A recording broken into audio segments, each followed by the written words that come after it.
pizza with 3 Z's, baby. 3 Z's. Remember that name.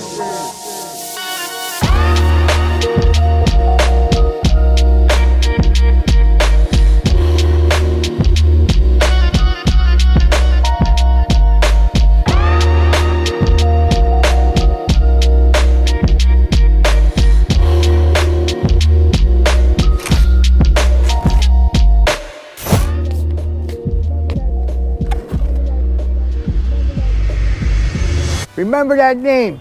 Good pizza with 3 Z's, baby. 3 Z's.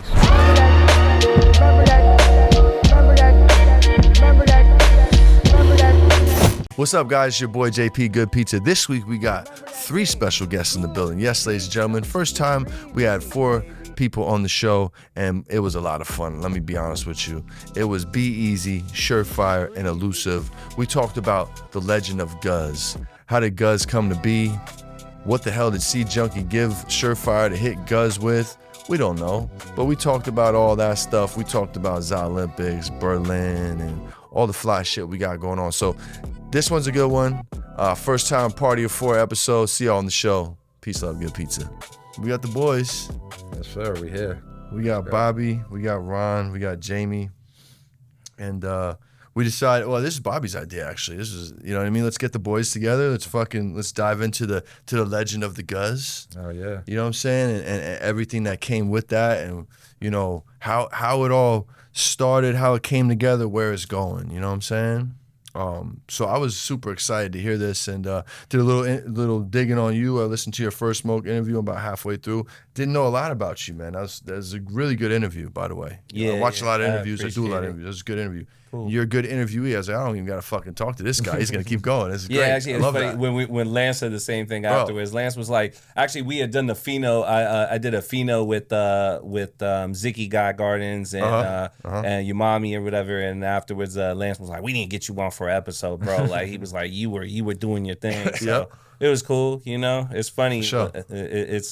It's a good time, man, and I feel like you know, obviously everybody's out here to tell their story and stuff like that. And I think absolutely, me being a little bit like more old school, I was always under a rock and was trained to be hidden, and I never wanted anything. And that's kind of where the Elusive came from. Okay. But then now we're at this point where it's like, you know what? It's time to, you know, let people know a little bit more about, you know, what we're about and who we are and all this other stuff. You know, for sure. I mean? For sure. And you are a elusive bastard, bro. I don't know how the hell I didn't hear about you, bro. You've been around forever. Yeah. I've probably been smoking your weed, didn't know it. Yeah. You know what I'm saying? That's cool, bro. I mean, we come from that. We shared each other's ages prior to starting. You know what I'm saying? We come from that era. You know what I mean? Yeah. We had to be like that, bro. But yeah, as an interviewer, you're like a fucking dream for us, bro. Like, yeah, just keep shit. I'll just roll joints, dude. Just keep talking, bro. I got the questions to keep you going. You just, you know what I mean? Yeah. That's cool, man. I'll let it fly, bro. Yeah, hell yeah. God. And Jamie, have you done an interview before, bro? I don't think you have. First right? one? Yeah. Cool, man. Cool. Super fire. Cool. Bro. That's what's up, man. Got Surefire First out one, here. yeah. Surefire in the building, man. The GOAT. Let that man get his shine. So the first time I came across your name and your brand was through my bro Nick, Exotics 916. Oh, yep. It was the Lemon Up. The Lemon Up jars. They were like a dark colored jar. The Lululemon? No, Lemon Up. Oh, lemon. Okay, yeah. It's back, bro. Oh, okay. It's way back. I've been smoking your trees for a minute. This is probably like 2020-ish. Okay. 21, right? Yeah, that's when I was dropping it. Pretty heavy. Yeah. So, you know, I've known you through him. We recently met at the Doja Higher Vibrations Pheno tasting. Yep. The Bat Rabies and the Rosewater. So, yeah, man, it's good to have you folks. And Bobby's back for number 2. Back. Bobby's back, baby. Bobby never went nowhere. He This always time with been the there. Hell yeah. Hell yeah. Shaking shit up, dropping dope shit. Really crushing it with the branding. So I think it's cool that we got all parties involved. We got the brand, grower, breeder, grower. So let's dive in, boys. Where does it all start? Who makes the first phone call? Who met who first? So, correct me if I'm wrong, Jamie. Like Gabe, who's not here, right? Yeah. Gabe, who's with Elusive, and Gabe is with me then, and Gabe and you must have been having private conversations, you know, about at the time all the phenos that you had of the Lemon Up Surbanger, not giraffe pussy, allegedly, right? So, and Gabe mentioned to me at my office, hey, Surefire is going to come by. What was it? What was that event down there in L.A.? The one of them rec events. I can't even think. Or it was before the Olympics, maybe. Hall of Flowers? You know, it was one Network show? Network show, thank you. Oh, okay. And whatever was first, that is Olympics. And Gabe was like, hey, Surefire's going to come by. He wants to show you some phenos from a hunt that he has. I was like, yeah, cool, let's do it. But yeah, no, Gabe initiated the process. And also, I would say this too, is that beforehand, a few weeks beforehand, you posted to people that you were looking for genetics, because we had a discussion like, let's start finding genetics. So we had you had so many people coming by. Like, I just remember every day Bobby's like, we got meetings. We got 4 meetings today. We're meeting with this. So like, we were seeing phenos left and right. And I would say that by the time you pulled up with what he was doing, we had already seen so much stuff where I was kind of like, hey, bro, this is kind of whack, bro. Like, I don't really like looking at all this shit. Like, it's some of it, we just weren't finding what we were looking for. Nothing wowed you. Nothing, bro. Nothing. Like, there was cool stuff. Don't get me wrong. There was some alright stuff, but nothing where we were like, oh shit, this is it right here, you know? Yeah, Fire Farmer came by with a bunch of stuff. I don't even think he's released these. Remember they were like the Bo crosses and Bo Jackson shit. I don't even remember what they were. Oh, and they were cool. He brought a bunch of stuff. I remember we did like the bracket and we smoked them all and went down to the winner. That's what I was smoking, obviously. Made your own little bracket. And they were really good. And like he had some fire stuff. But the difference between Fire Farmer and him is that Fire Farmer sells cuts to everybody. You know what I mean? So it's just a different business model. Whereas no doubt, Surefire was offering exclusivity. Yeah, which, we were looking for at the time. We were looking for something that could be ours. Having seen, it's not exclusive now, but having seen Blue Zusi with Tenko, Ryan and them with RS11, like that's how those brands really took off. They had a market-changing genetic that they were able to run with exclusively for a long time. So, and Jamie offered that above everybody else, which was dope. Yeah, I don't think I ever actually came down to LA to show you guys. I think for a little bit, me and Gabe were just talking back and forth, and he had told me what you guys had going on, and he was like, we would love to check out all the new flavors. And so I think he was coming up and grabbing the boxes, if I remember right, and bringing them down. Yeah, because I never actually met either of you until I brought the after the purchase. Yeah. Oh, no shit. Yeah. Okay. Yeah, that's very true. Yeah. I'm remembering this stuff too in my head right now because it's been. Wait, I thought he did come down. No, he didn't. I did not meet you until after the selection. Right. Like, I remember it. Yeah. So, let's just say for the sake of the conversation, there's 10 different phenos that he brings down, whether that number's right or wrong. It's, ballpark 10. Yep. And, I'm personally going through them all. I'm smoking them all.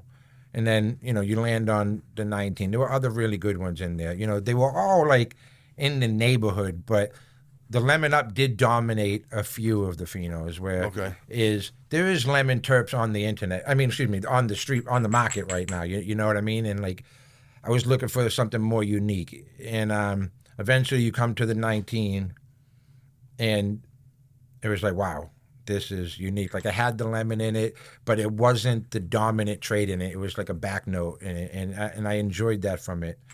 And I remember at the time, the Zebras was going crazy. And all I was smoking was his Z, which is Zebras. And I had like, say, a 7 of the 19.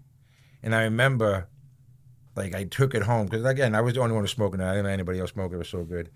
And, not even him. Nobody. I heard the first day. Nobody. I heard that. And yo, you fucking smoked it all? Nobody.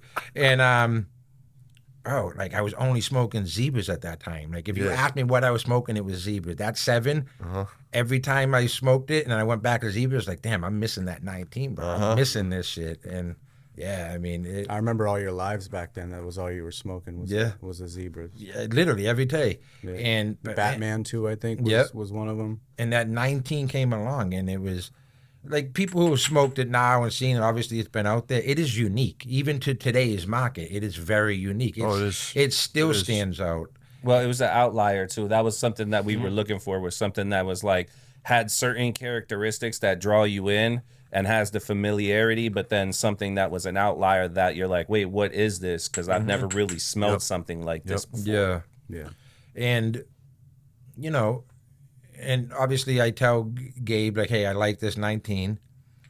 I never did this before. I never bought a cut, didn't even know how it works. This was all new to me. I knew nothing about it.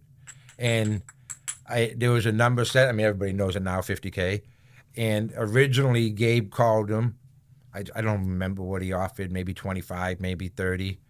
And Surefire held his guns and is like, I don't want to do it for that cheap. I think it's special, which obviously he was 100% correct about.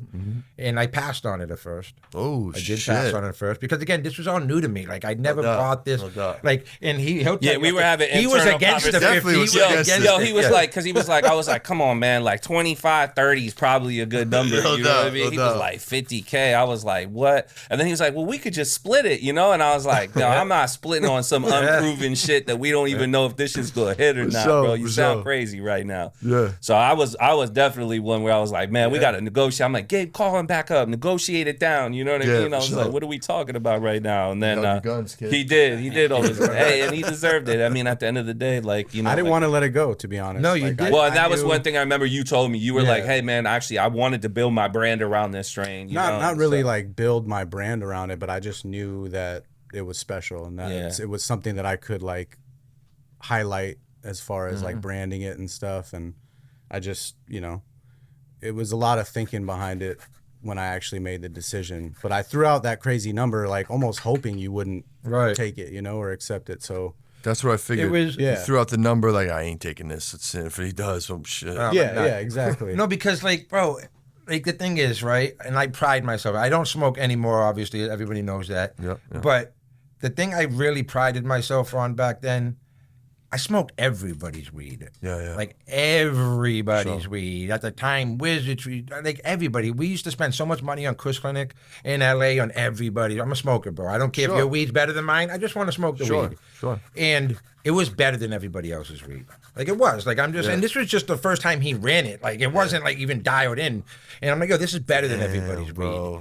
And let's just say, for the sake of the conversation, 2 weeks pass. Like, because I don't remember if he brought down the Phenos before ZA Olympics and then Network Show was, or if it was vice versa. But he brought them down for one of the shows. Then that conversation happened where I passed. And then he brought them down again for the next show. And I tell this story all the time. Say there were 10 jars. I'm going through them, and I'm putting them on the table. Absolutely fire. I will smoke, and I don't like. Okay. And I think 9 out of the 10 ended up in the majority ended up in fire. Some ended up in I will smoke, and only one ended up in the I'm not interested. I don't want to smoke it. Okay. And I'm sitting there. I'm going through. I'm smelling all the jars, and I get one in my hand. I open it up, and I go, and I smell it, and I'm like, yo, what the fuck is this? I look at it. I'm like, yo, this smells crazy. And then I look at the jar because your Pheno jars just have a white sticker on it, and it says LUXSB XGP number 19, and I started laughing. Why was it 19? The GUZ. No, So, I know. Is that a special I started number to you? laughing because I'm a real believer in this shit. It was God put it in my hand a second time. Like, yo, you passed on this once. Okay. If you pass on this again, Tenko, Doja, somebody's going to buy this. And you're going to see it for the next 5 years. Yeah. And you're going to kick yourself every day. I called Gabe up. I said, yo, Gabe was next man. Call Jamie. I don't want to give him $50K whenever he's in town. Let's go. Like, that's literally, I believe in that type of stuff. Like, when I'm looking at the job blind and it smells so good, you know what I mean? And it was the night. I'm like, bro, I don't need another sign, bro. This is a sign. Like, don't pass on it twice because you will regret it. And I said, Gabe, called Jamie, told him I got $50K for him.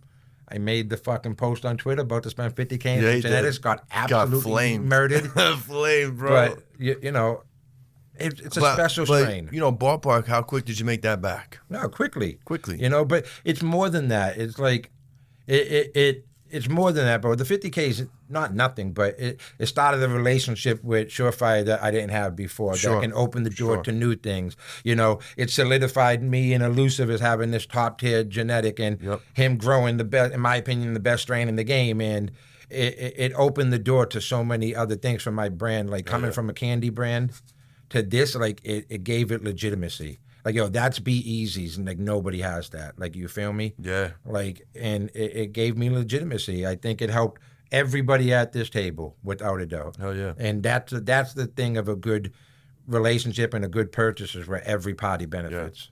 I have a question about the name, right? It's your dog. Yeah.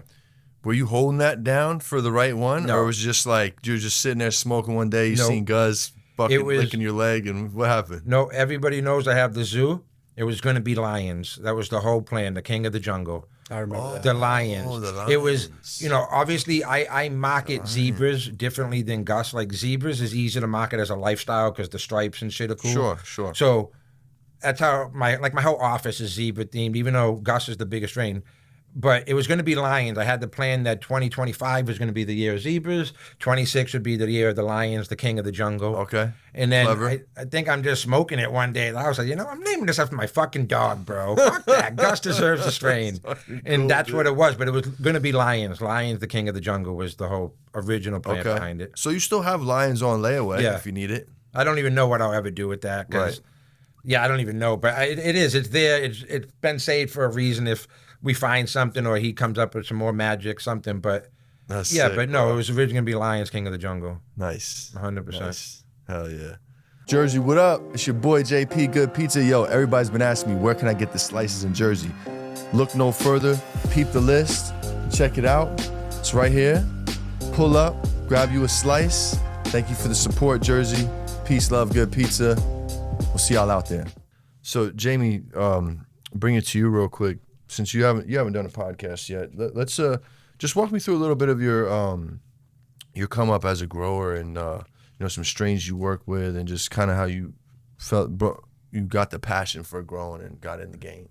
Yeah, I started growing back in technically first plant was like 2005 when I got my medical card. Nice. But like really just my own setup in the garage like 2012, I want to say.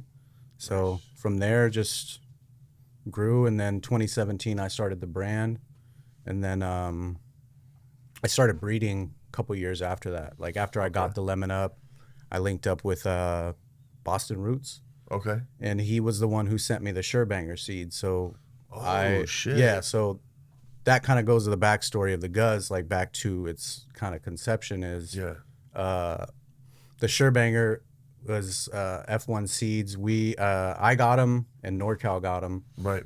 And, at the same time? Yeah, at the same time. Okay. I just sat on them because he was popping them and,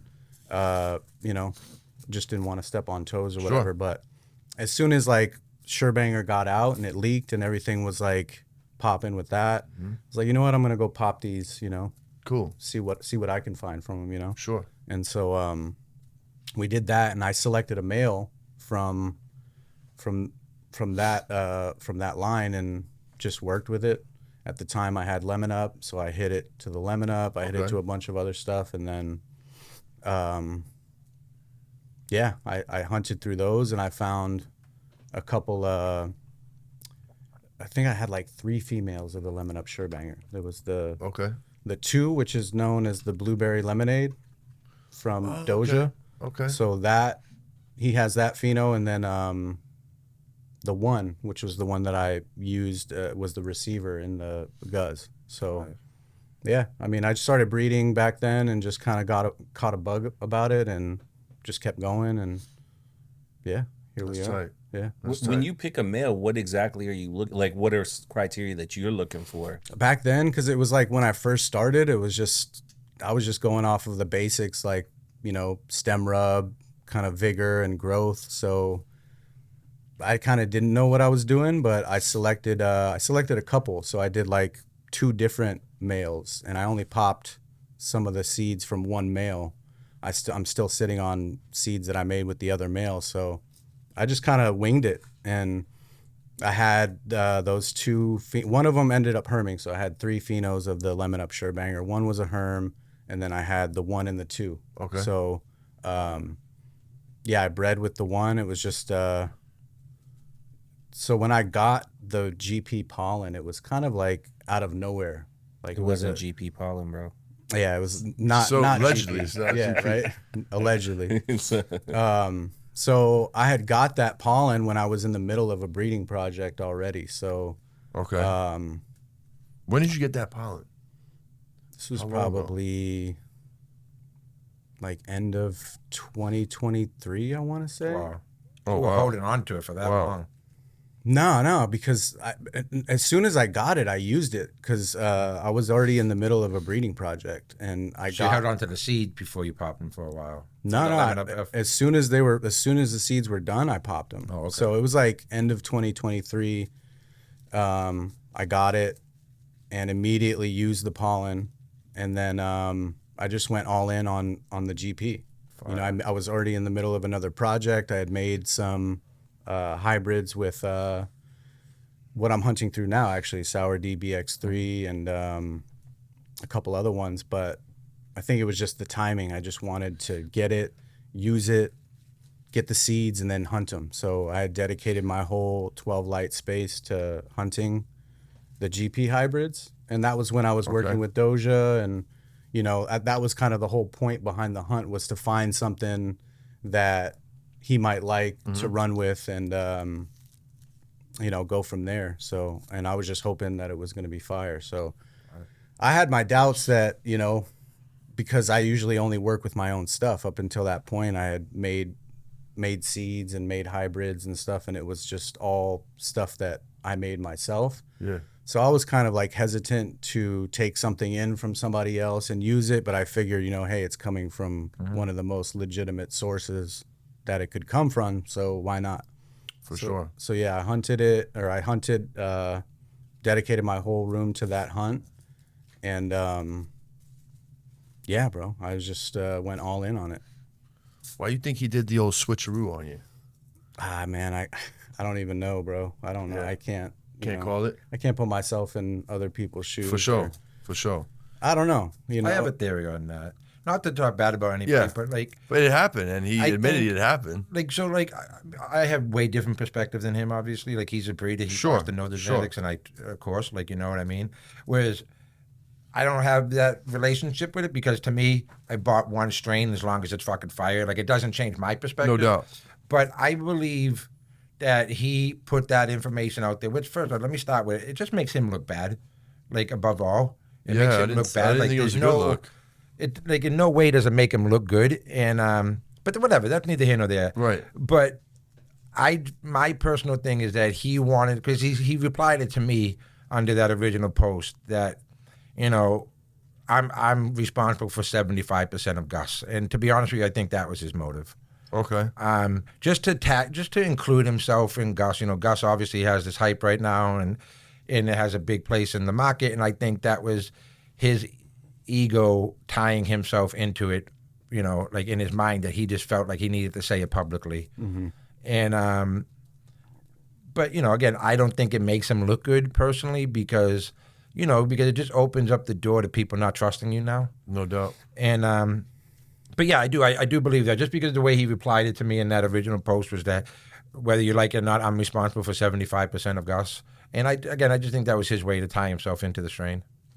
I had heard previously from other people that he was telling people that it wasn't what he said it was. So, and I had my doubts. So you had already heard about this. Yeah. Gotcha.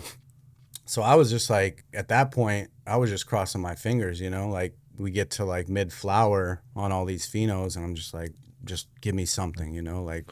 Right. Give me something, make this like not a waste of time somehow. I look at it as, you know, karma always wins, and at the end of the day, the whole lineup across the board, GUZ, 23, and the other ones, bro, they're fucking bangers. Like, they're heaters. Yeah, I've tried the 23. It's fire, bro. They're heaters. So that's like my perspective. You know, like it created fire no matter what. Obviously, him as a breeder, I'm sure there's certain line that, you know, trust you don't cross, and he crossed it, obviously. But I just look at the whole picture like it created nothing but fire.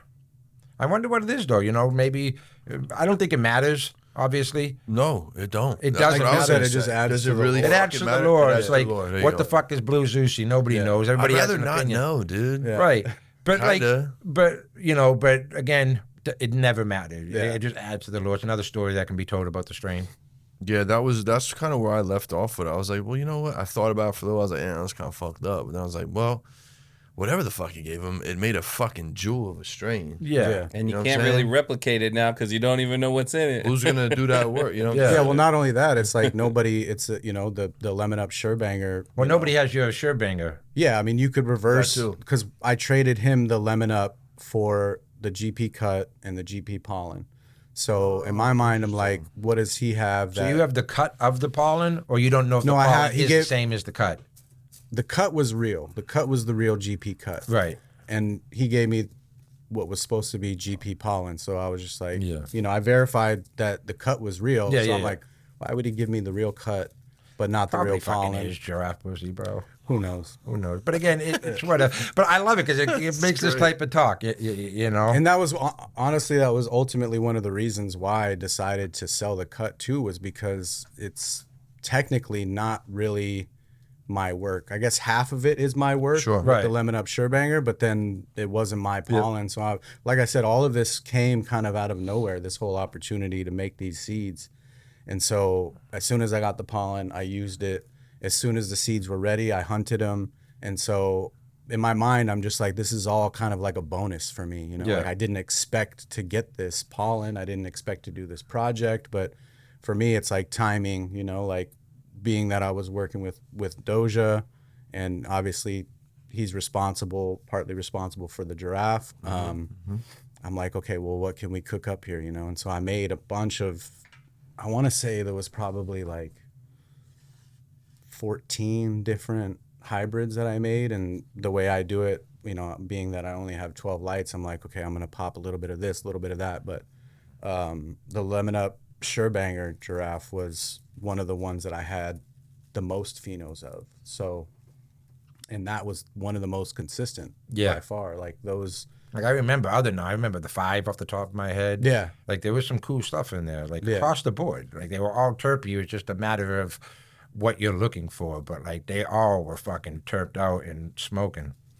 Yeah. So, you know, like I said, halfway through flower comes and I'm just waiting to smell them, to see them, you know? And so like once that hit, I was like, okay, there's going to be some heat in here. So Nice. that kind of made me feel a little bit better about it. And, another part of the story to add to the lore is the whole aspect of me almost losing that cut entirely. Yeah, before that's I right. even knew what it was, before it was done. So when when I pop the seeds, I top the plant. I take 2 cuts from the plant, you know, one to back up, one to flip, and then the seed plant. Well, actually, no, this is different because these were femmes. So, so I had a backup of it, and I was going to back it up, and I go to like, I think take a leaf off of it or something, and I break the branch. And all that's left is like this tiny node, and it was the 19. Like, I was just like, yo, like I didn't, and at the time I didn't know. Nobody knows what it is, right? You know, like it was like halfway through. But you know, with growing, you know, that's the sign that it was the one. For you know sure, what I mean? yeah. Because for me, it's like if it grows like shit, everybody wants it. If it fucking, you got enough of it and it's plenty, nobody wants it. You know what I mean? Like, yeah. So and then even then, I think after I took the cut off of it, after it came back and I took a cut off of it, I think even then it was like wasn't rooting or something. So I was just like, you know, it could have not existed at all whatsoever. So it's that's crazy. super crazy. Yeah. It's crazy. What was the closest thing to the GUZ? Was it the one you call the sister? Is like the terpwise? No, I the don't sister's even think so. way different. It's kind of like It's more lemon forward. It's more lemon forward. No, I would say when I it's- smelled I've had everything on the thing, that one was in a league of its Only one. own. It was the Yeah, only everything else one. was There was no, lemony. yeah, like because he was talking about when he went through it, and then I came back because he's like, yeah, go through it. We had it lined up, and when I went through it, that was like, there. I literally picked one other pheno, which was the 5 he was talking about. no, Just that was a different thing. That was the 33 GP. OZK, yeah. right, no, but it was the number 5 Oh, out of that on one. Yeah, that yeah, jar, yeah, yeah. you know. And I only did that because I wanted something to compare it to on the whole lineup they show. Because when I went I smelled it and I was basically like, I was just like, whatever this one is, this is it, you know. And then Bobby's like, what's on the jar, you know? And I turned around and said 19. He was like, yeah, that's the one. And so it was like, you know, I knew that was the one for me, you know, when I had smelled it, just going off the smell. Obviously, you got to smoke it. You got to do everything else and kind of go through the process. And actually on that time, I didn't even get to smoke it because like you said, Bobby smoked it all. I walked outside, came back inside, and he already rolled up the last one. I told him the day before, I'm like, yo, I'm going to save this last blunt for us. There was no last blunt when he came in the next day. Well, the shit was addicting.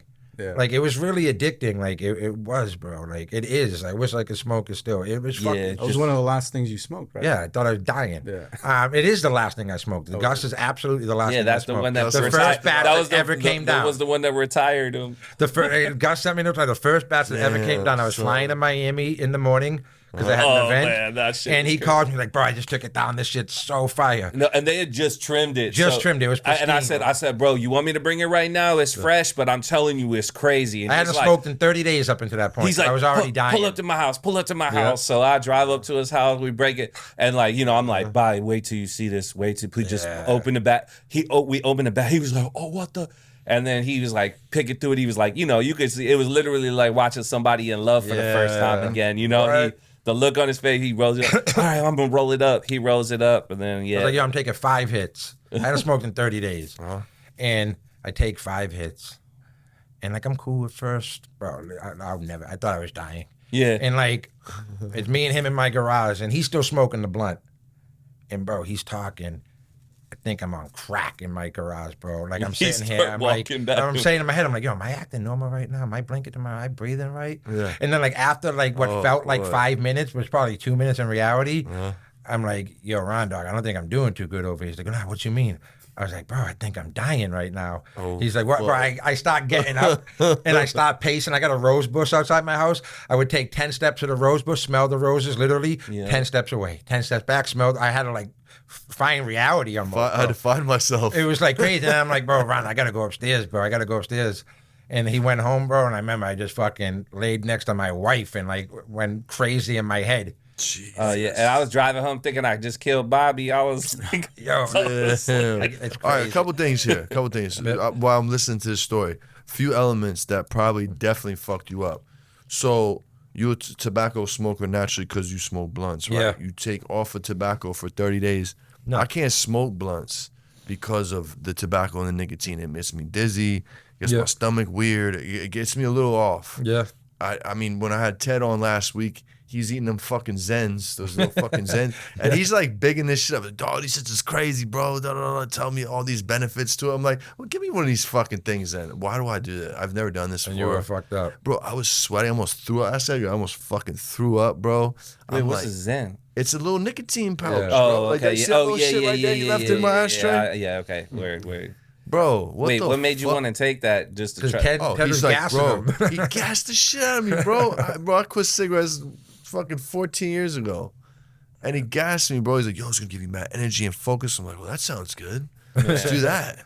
You know, why would I do that right before we shoot a podcast? So, bro, it was nuts. Like, he's been there for the majority of my experiences, too. Yeah. The first time this ever happened, we're sitting in my office. It's me, him, Gabe, and I'm smoking something. I don't know. It wasn't his weed. It was somebody else's weed. Okay.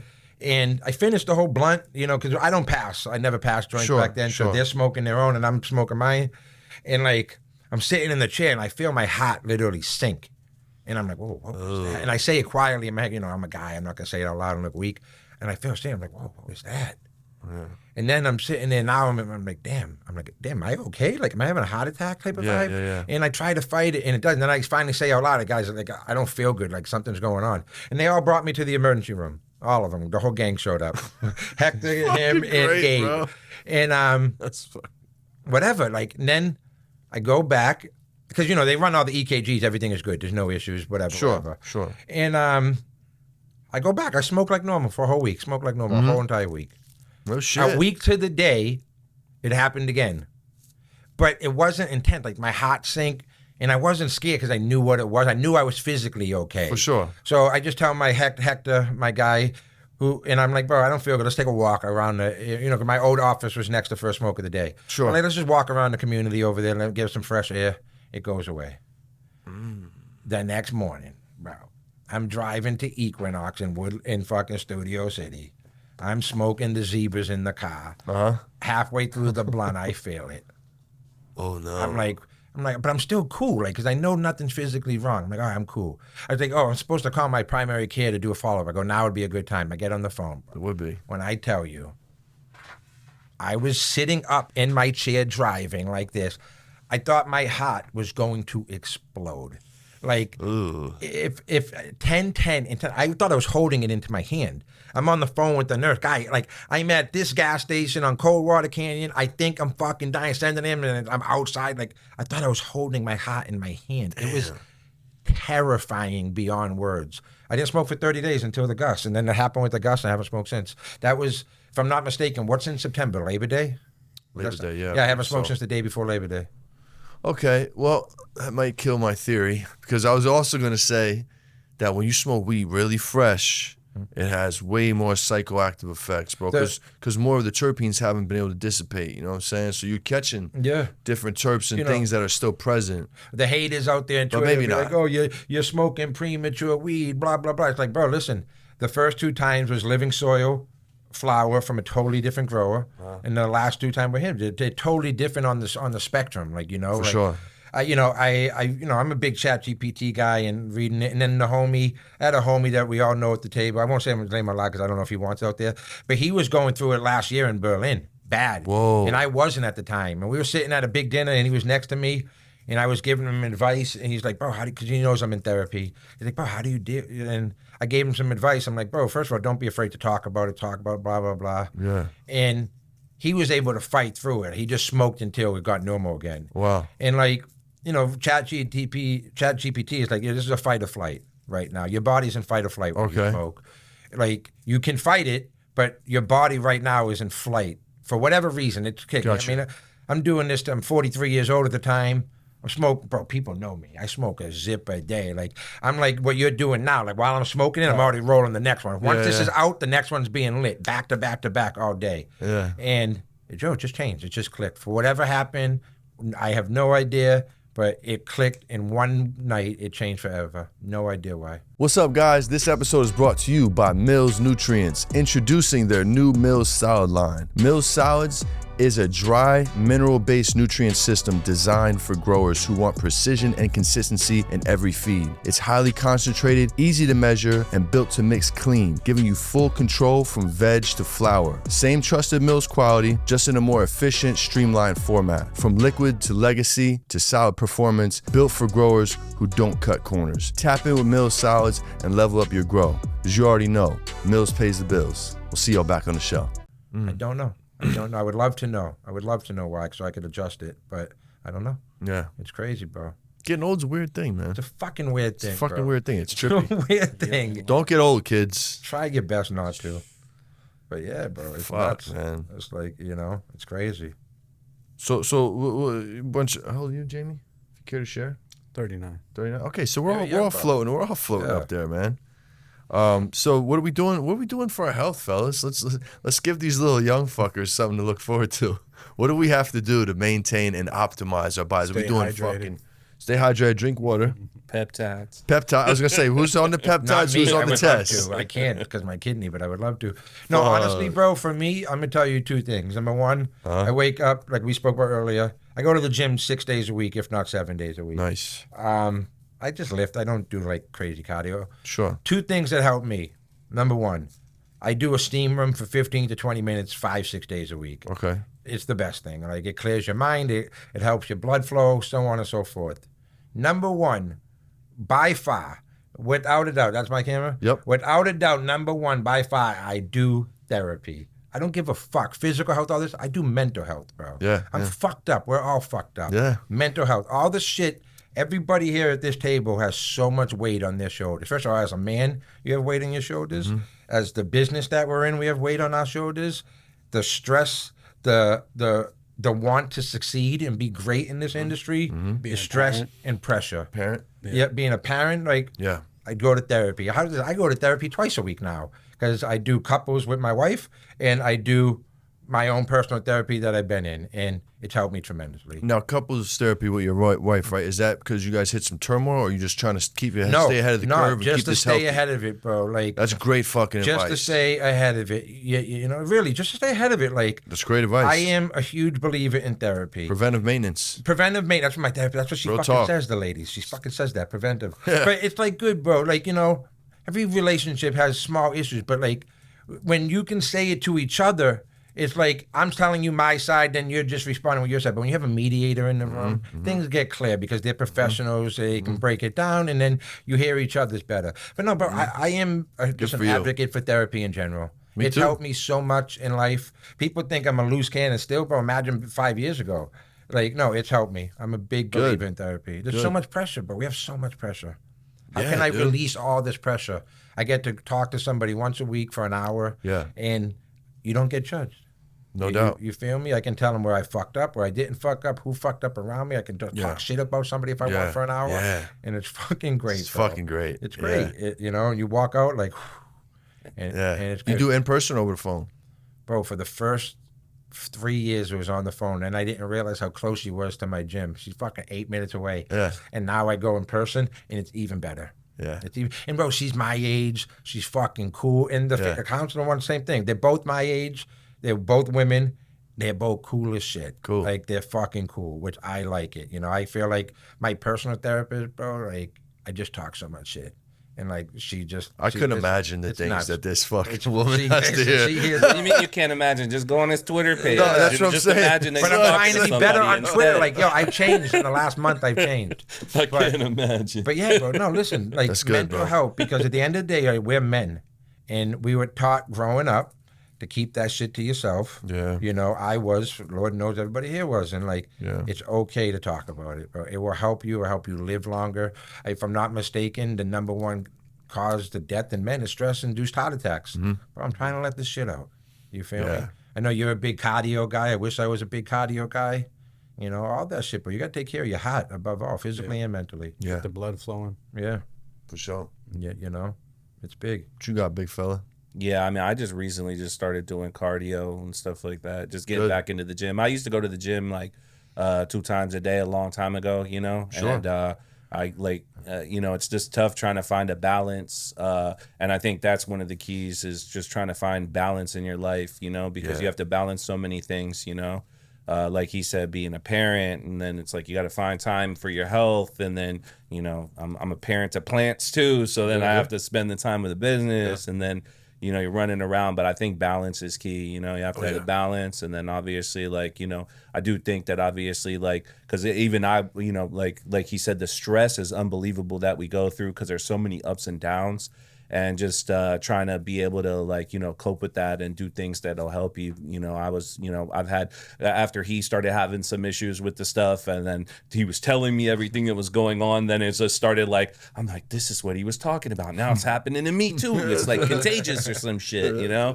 And then, but, you know, I found from, you know, working out and, you know, just, again, balancing things in my life, like it seems like, you know, I've literally reversed everything back and everything's been great. So that's great. Man. I want to add to this too. And the thing about our industry, and like everybody here will agree with this at this table, like it's a never satisfying job.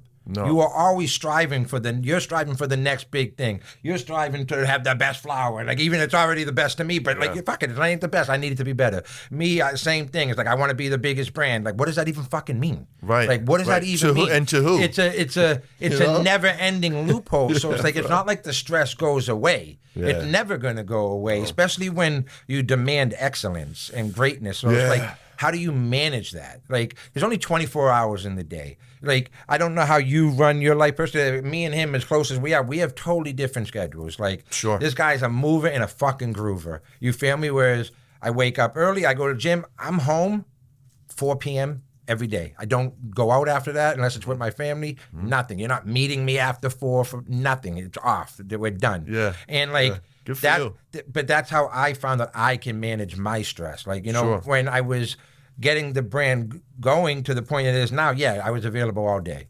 I don't want to be available now. I have a wife. I have a 4-year-old son that Yeah. it's like, how do you manage this 24 hours? You say you're sleeping 8 hours. Now there's only 16 hours left. It's like, how do you manage this all? How do I make time to go to the gym? How do I make time to go to therapy? How do I make time for my work? How do I make time like this, bro?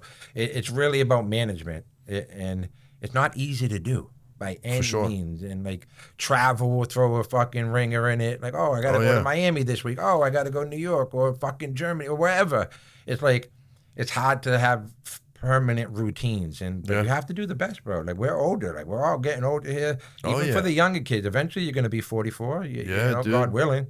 And it's like, how do you manage this? And it's not easy. Yeah, I mean, a common theme I'm hearing you two say is balance, and that's a big thing, man. And balance is whatever that means to you. You know what I'm saying? Like, everybody's situation is going to be different. Your family, what time you got to drop the kid off, pick them up, fucking, you know, you're sharing the kids, whatever you got going on. What's your workout schedule? What's your personal development schedule? Do you meditate? Do you drink fucking hot water in the morning? What kind of regimen you want? What kind of protein intake you got? You got to figure out the balance. Yeah. And you got to have releases too. You know what I'm saying? Whether it be therapy, whether it be working out, whether it be training to fight, you know what I mean? Whether you're sparring. But like, okay, so let's talk about those real quick, like the physical releases, right? I call it going into the darkness. You reach into the darkness, you find all that dark shit, and use that dark energy. Well, you can't use dark energy all the time. No. Because you'll go dark. You know what I'm saying? Like that, and you'll burn out too. You could literally burn out because there's plenty of dark energy. Yeah. You know what I'm saying? 100%. From all the things all the traumas and all the shit and, you know, you name it. But that's where therapy and meditation come into play. Yeah. You know what I'm saying? That's a whole nother release and understanding and personal realization. You know what I'm saying? And be like, self-aware. You know, people hear therapy as a man, you get turned off. Oh, he's a pussy. Blah, blah, blah. Bro, it's not like that. It's not like I'm doing deep therapy into my childhood. It's not what it is. Like, it's just an outlet. You can do that. Talk. No, you can do that for sure. Like, don't get me wrong. I'm not judging that. But, like, in my personal case, I needed an outlet to be able to speak about the pressures of owning a company that I demand excellence from. Like, we're in a business that is cutthroat, this, that. It's like, how do you manage all of this? Like, we could go home, we could take it out on our wife, we could do this, we could do that, but that's not healthy. Like, I don't want to yell at people. I don't want to be this angry guy. So, like, I need an outlet, you know? Some people get it from running on the treadmill. Some people get it from whatever. Like you said, it's how, it to your personal thing, how you manage it. Yeah, bro. Yeah, I think everybody's different. It's just like looking for phenos, and people think everybody's got different taste palettes and this and that. So it's like, I think even with that, it's like find something that works for you. So, you know, therapy you feel like works good for you. It might, you know, somebody else might not feel the same, you know, get the same thing out of it. You know what I mean? It's just like, you know, really it's about whatever you're bought into and you believe is working for you if you can actually see the results, right? Yeah. Yeah, for sure, man. And I think, like, to the original question is, like, I challenge anybody listening to this podcast, like, you can go around and ask the most successful people in our industry. They're going to have two things in common. They wake up fucking early, right? They all wake up early, and they do something physical. Like, they're active. Like, all of them. You know, because it's that mindset. Like, if you want to breed till you're fucking God knows how old, like, bro, well, guess what? I got to be alive to breathe. I got to be in somewhat shape. I got to, you know, I wake up early. Like, there's no sleep until 11 noon. Like, no, dog, what? That's blasphemy. You know, some of my best ideas come from when I'm in the gym. You're like, by yourself. Yeah, exactly. Yep. And it's flow state, bro. Yeah. You get that flow state. And that's another thing. You need to learn, okay, so you got, there's all these different sleeping types. There's 3 different sleeping types. People go early, kind of in the middle, and then there's night owls. And that's a real genetic thing. You should get that looked at and checked out. But then once you figure that out, you got to figure out when is your flow state, when is your creative state. Because you'll get about 2 hours of that real. So mine's in the morning. Mine's like kind of after the gym between 10 and 12. So I shouldn't be doing fucking mindless shit. Packaging or whatever whatever. I just named some shit. I should be doing something to be creative for my brand. Don't let it go to waste. Don't let it go to waste, bro. Because you'll notice. And then by the end of the day, I'm kind of burnt out. You know what I'm saying? Yeah.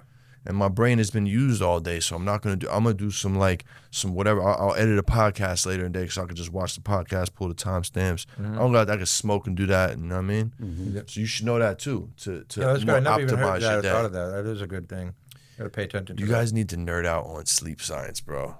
No, bro, I take my It's sleep fucking serious. nuts, dude. I go to sleep What you will 9:30 learn. every night, 9:30, 10 the latest. I take good. a half a trazodone. I get 8 hours. Like, I'm getting That's my good. 8 hours. Like, That's good. I know it's hard for a lot of people, but it goes back to the routine. Like, I made sure, like, this is what I need to function. Yeah.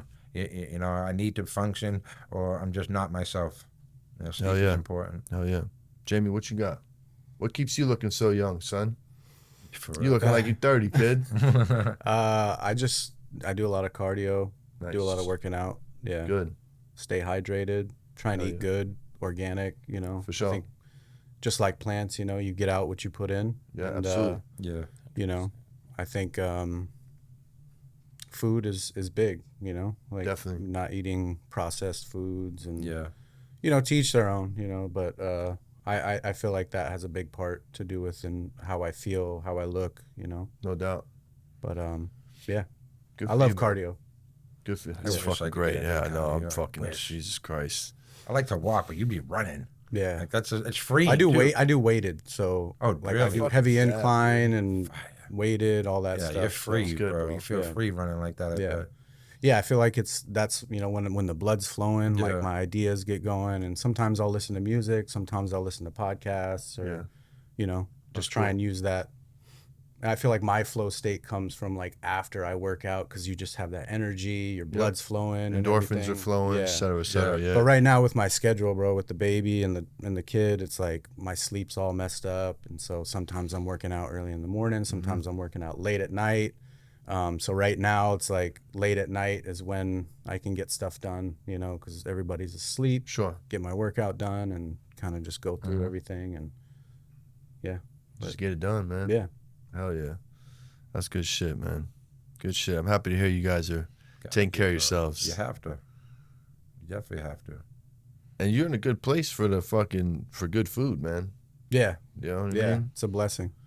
You know, I struggled out a little bit, the diet, just because on the run a lot and fucking, I don't know. I was just hanging out with Gino the other day from Gotti, and he just said Guy built like a he's a brick fucking shithouse. savage, bro.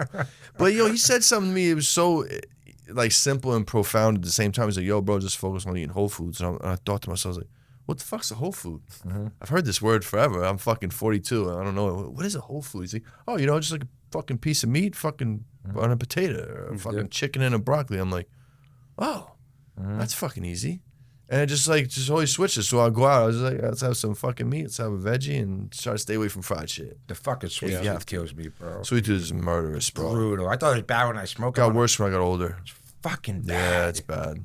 bad. It's bad. It's hard.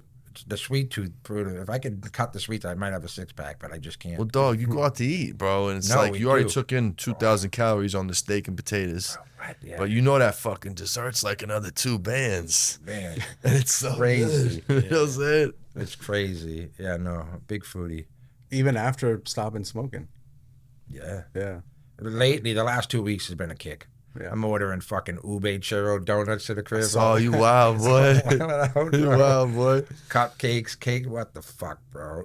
It's tough. I love it. I love the sweets. I wish I could cut back, but it's tough. It's like I'll eat great lunch, great dinner, healthy, home cooked. Yeah. Bang, let's go order some cupcakes. Yeah. Defeat the whole fucking purpose of my day. Uh-huh. Brutal. So even without the smoking, do you think the sweets came in after the smoking? 'Cause you know, kind of sometimes no, we it's been a thing. mysteriously replace a habit with a habit. Yep. No. It's know what I'm a saying? it's a thing, It's been bro. a thing. It's I been a got you. thing. I used to have to have my wife hide the brownies. She'd buy these fucking mini brownies from Whole Foods, and like the I thing know what you're about me talking is, about, bro. the thing about me is like I can't have one. I'm eating the whole entire cup. Yeah. You know what I'm talking about? The cup has like 6. I'm like, well, in my mind, I'm rationing off. Well, these are 6 minis. It's only 2 big ones. It's not the Yeah, end of the dude. world. Same shit. Crush Same. the whole thing. It's like, no, I have no self-control. That's the addict in me. Got you. I have no Got you. self-control. For sure. It's the addict in me for sure. So, Yeah, it's wild. well, boys, what new projects we got cooking? What's on the horizon, man? wanna hear what Jamie's got I'm cooking super curious about what y'all got going on. What's in the hopper? Just continuing to breed and hunt and select. I got some Sour D BX3 hybrids coming. Those are really good. I'm gonna park it right there, bro. Let's talk about that because that was I on knew my you that would. was on my fucking that was on my agenda for today. Let's talk about it, man. What are you thinking? What are you feeling? I don't honestly. I just the gas. I used to love sour. I know there's been a lot of talks lately of sour and if people like it or if they don't or if it's better than OG or whatever it is. But like I feel like where I'm from, I knew a lot of people that grew sour. Like that was all they grew. Old timers, like that was all they grew because it was going back east. And I just really missed. I had a lot of different varieties too. I know back in those times it was like anything gas, just to sell it depending on whoever wanted it. What are you looking for? I got some OGs, but sour. Oh yeah, these are sour, So like people get confused a little bit as to what really is sour or what's not sour, but I just kind of wanted to go back in time a little bit. And then the hybrids that I chose were like all like Z, like there was Zazul, Sour D, BX3, Skittles, and Key Lime Pie. So I just kind of wanted to see all crossed together. Just sour, yeah. So or separately crossed to separately sour. crossed. Got together. you. So Key Lime Pie, Sour D, BX3, Skittles, Sour D, BX3, Zazul, Sour D, BX3. And what's Zazul again? Zazul is Skittles times Planet Purple by Archive. Yeah. Zazul's fire. I still haven't had that one. I see the jars all the time. North Bay and you, right? Yeah. So North Bay, Isn't that was the one that gave me that cut. cool. Well, no, He that sourced was it, Candy and but yeah, that one's good. So I've Zazul. and from Zazul, I've made the pink Zazul, which is Zazul times RS11 Surebanger. Oh shit! And that did well too. It won a couple of things too, right? It won a few rounds in the bracket. It's good smoke, I bet. Yeah, Good it's terps. nice. Hell yeah! So yeah, I wanted to see what I could find from like Z times sour, and it seems like the sour male is really heavy. So like, That's good. I'm looking for the stuff that maybe is a little sour heavy, but has like a Z influence or some sort of twist to it, on the taste and smoke. So I think that's I think that's the right approach to sour, because if you start putting out straight sour, it's never going to reach people's expectations. But it's like, how do you get notes of sour in something? Like he has the sour cherries that people love. What is that? A sour? That's watermelon Skittles times sour diesel. And shit. Nice. People love it because it has notes of sour. So they're not comparing it to straight sour. No doubt. This is the most sour thing I've smoked recently. doubt. So there's no hidden bad agenda. Whereas like I just put like an East Coast sour diesel out. It smells sour. It's probably not sour, but people, you get, this isn't what I was smoking in 2000. Yeah, first of all, that's the one problem. gone. Anytime you cookies, this, that, when you're trying to bring that to the table, they're always gonna have the one that they remembered that was the one. You know what I mean? Yeah. And so it's like trying to pull them away from that. It's like you gotta. So I think you these crosses, climbing a hill you don't want to be climbing. Yeah, you know what I mean? I think these crosses is the safest way to do it. Like, I can taste the sour in there, but there's some Z or there's some key lime pie, whatever, but like they're still satisfying their quest for sour turf. For sure.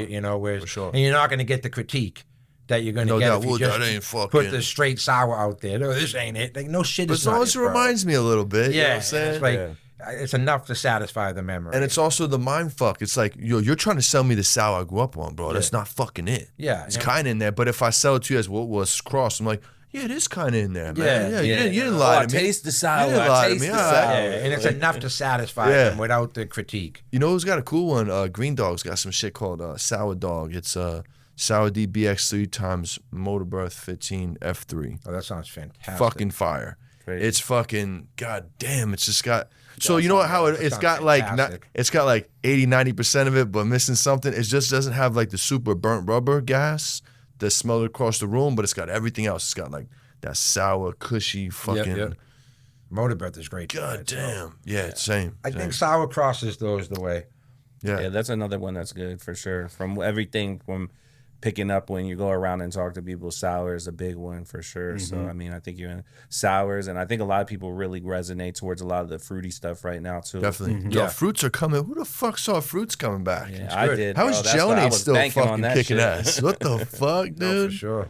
I mean, Yeah, that's cool. Oranges is fucking insane. It's cool. And you know what's crazy? Like, I'm digging orange strains now. I fucking hate orange strains. Like, Orange Tree, I'll throw up, bro. I can't do it. I think people just orange is one of those terps. Oranges There's are certain cool. terps where you hit it. Like, orange is one of those ones where it's just funny because it's like, you know, people just are predetermined to say that they don't like it, especially because of the tangies and some of those old school oranges. But some of these new school oranges, something like the blood oranges, is totally different. You know, real sweet, pungent. I've had numerous people who hate orange, who were like, I don't know whatever orange this is, I fuck with this orange. You know what I mean? Like, I wonder if rosin has to play with that. Like, you know, because people chase terps in rosin. Now they've been smoking that. Like, they want their flower to be super terpy. Sure. And I think in the vapes too. Yeah. Because they had that way with all those fruits and flavors and stuff. So then now they want that translated into the flower itself without it hopefully being sprayed. Some people like sprayed stuff, I guess, but you know what I mean? Like trying to find the true flower that has those notes. Yeah, like people want to get high, obviously.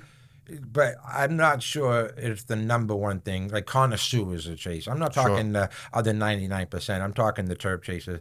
I think they want to smoke stuff that tastes amazing. No doubt. You know, from start to finish, and smokes clean and all that good stuff. You know, obviously, brought that to the industry and made it.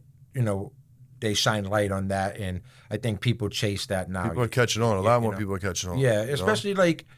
You know, most connoisseurs, like you got fucking 4 joints rolled up. It's like they smoke enough in the day that they're going to get high. That was my theory back then. Like, bro, I smoke Skittles all day. Oh, it doesn't get you high. Bro, smoke an ounce of it. You're going to be fucking high at the end of the day, I promise you. But my shit's tasting amazing from start to finish. And I think the rest, a lot of people are catching on to that. You know, that flavor is very important. Yeah, man. You know, I want stuff that's going to taste great. Like, I want my consumer to smoke something that tastes from the first light to the end light amazing. Absolutely. And I mean, fuck, dude, if you live in California and you got a brand or you're a heavy consumer, I'm like, why would you settle for anything less, bro? There's so much flavors out there. And they're really nice, dude. And you figure out who can grow them, right? You know what I mean? Just stay in that camp, you know? 100%. I don't know why you would do anything else. 100%. You know? And you've seen it. Like, the industry is fucking, the connoisseur market is, I don't know the percentage, but it's sky high as Z crosses, right? Yeah. Everybody's, because it's terpy. Sure. It's terpy. It gives you a nice clear-headed smoke. It gets you creative. You can function during the day. Like, I mean, that's why I did the whole zoo lineup Z, because it's just like, this is what people are going to want, you know? I think Tenko started that by their whole lineup being Z, and the right brands caught on to realize, oh, this is what the connoisseur market wants. Yeah, man. What is blood orange? I'm trying to fucking...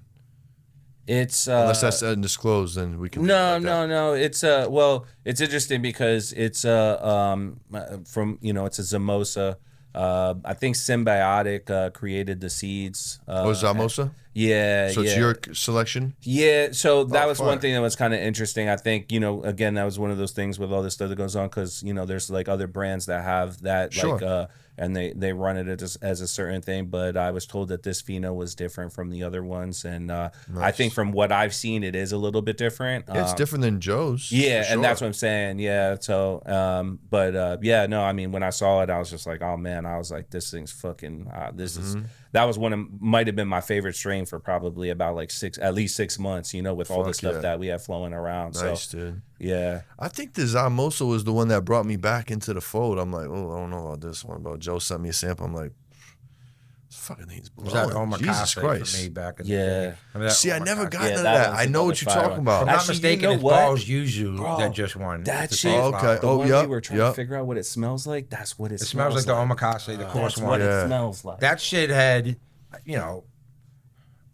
that shit had LA in a chokehold a couple years ago. I remember when I first dropped on the rec market, it was 420, probably 3 years ago, maybe, I want to say.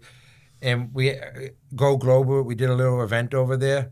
And the homie who had the Omakase at the time, like, that was the talk of the event. Like, everybody was paying in LA $600 a zip minimum. Fuck. And that was for orange terps. You're like, damn, what? But that shit tasted like a fucking orange Fanta. Like, elite. And then the Zamosa, the blood orange is not sort of spectacular. But again, it just goes back to the terpy weed. I think people's palates are developing. Oh, for sure. Yeah, and people are becoming more educated now. I think before it was like, you kind of like, got whatever flower you got from the person that you knew or your source, like you said, where you're kind of like, you get into that zone and you don't really leave it. Yeah, of course. But now as things are evolving and, you know, now there's way more brands and all this other stuff going on, I think it allows people to kind of like search around and find out what they like themselves, because I think a lot of times people were following the crowd and following the herd, you know, and now it's like, oh, well, shit, screw that. Let me try and find out what I like, you know, like what, like he said, whether it's like something that gets me super high or the terp profile or, you know, the blend of it all and all this stuff. I think that's where it's moving right now. Nice, dude. And it's like we spoke earlier before the episode started, like there's X amount of grows / brands / curators that dictate the market. Yeah. Right. It's a handful, not nearly as much as people think. And those people are curating their grows, or like me, my menu to a certain flavor. And like, therefore that's what the market's going to chase. If we all decide to, okay, let's do sour crosses now. That's what the market will chase. Yeah. You know, but I never thought of it like that. It's kind of crazy. But we know how many people are dictating the industry. It's fucking a handful, maybe slightly more than 5 people. And right now we're all curating towards terps and flavor profiles, you know, and just start to finish flavor and clean smoke. And there are certain strains that smoke clean in general. Like YZ had a stranglehold for a decade. That shit smokes so clean.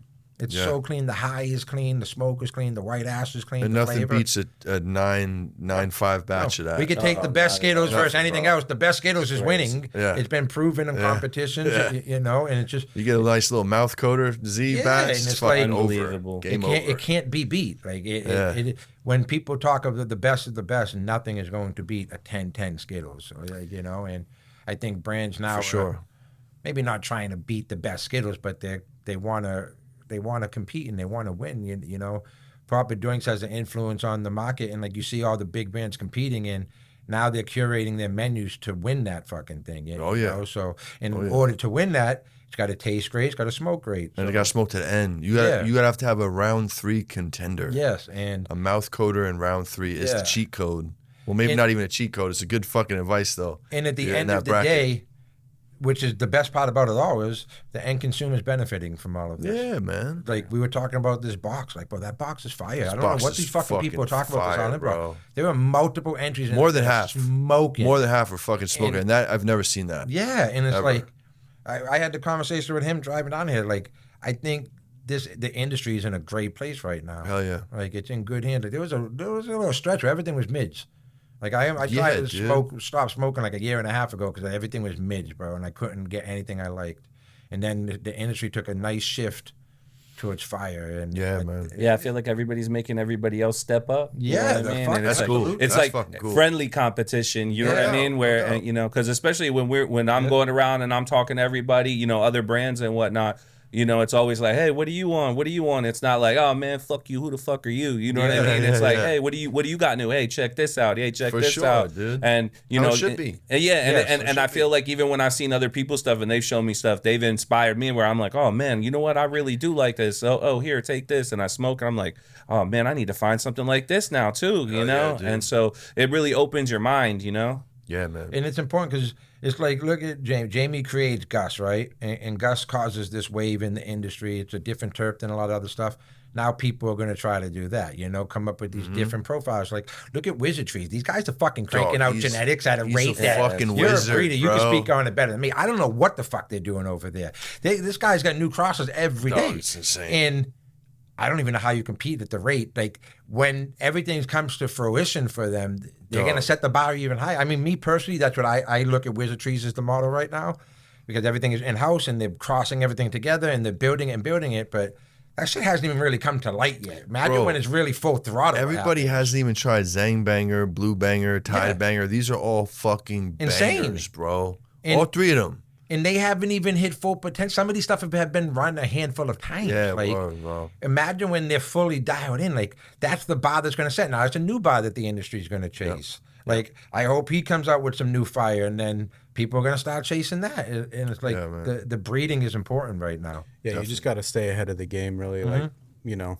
just so you have something that's a winner. All right, let's work off of that. You know, I think Wizard Trees is doing a lot of reversals. So, You know, he's just doing as much as he can to stay ahead of the game and then see what hits and see what catches because, you know, something he might like or his team might like might not hit. So if that's not the case, okay, let's move over to this one. So you just got to have stuff in the pipeline. Throwing dots at the dartboard.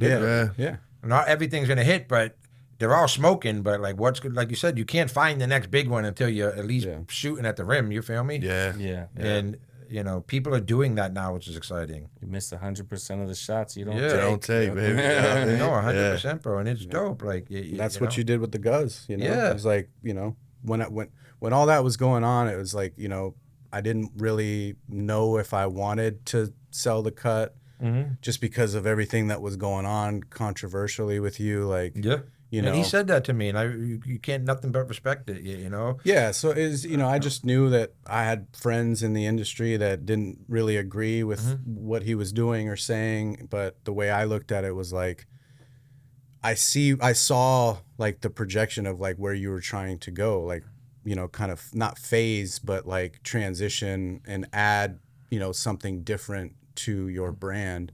And so I was like, you know, if I could be a catalyst or like help you do that, help the market, like, you know, because I look at it like, you know, candy is ruling the majority of the market, right? Yeah. So if I could be a part of helping get real genetic, not to say that candy's not a real genetic, I know what you like mean, though. something different and special and get people looking outside of that box, if I could help, you know, kind of like transition people, that was kind of like one of the defining factors of me actually going through with the sale of the cut was like, I know that he could bring it to market faster. I know he could put it on a bigger platform, and I know that it's going to get out there way faster, you know, like putting my ego aside. Yeah, putting my ego aside, like, hey, this is fire. I could run with it. I could do something with it, but I'd rather get it into his hands and have him platform it and then help people, you know, make that transition from candies, you know, because it's got to start somewhere. Yeah, right. Yeah, and that's what literally when I was talking with him, it was because he was like, just grow me fucking candies, bro. And I was like, I don't want to fucking do that, bro. I was like, I don't want to do that. We're going to find some other shit, you know? And he's like, you know, so like it was just like he said, throwing darts at a dartboard. What about this one, Bobby? No. What about this one? No. And then finally it was like, too, well, let's start with something, you know? Because, you know, like you said, you're a big...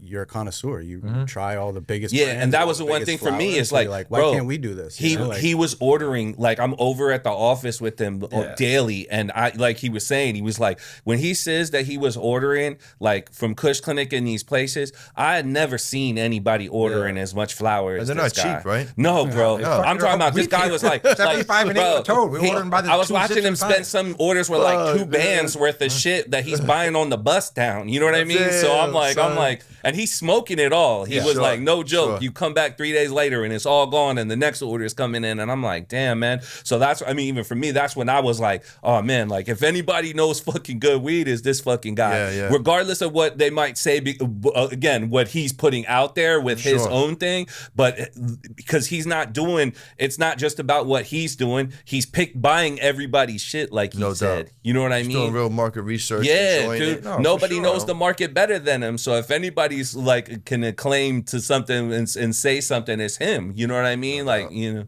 No, listen. One thing about it that is the fact is if you work with me, you're going to get some DMs and some messages. These guys both have gotten some wild DMs about me, I'm sure. You know?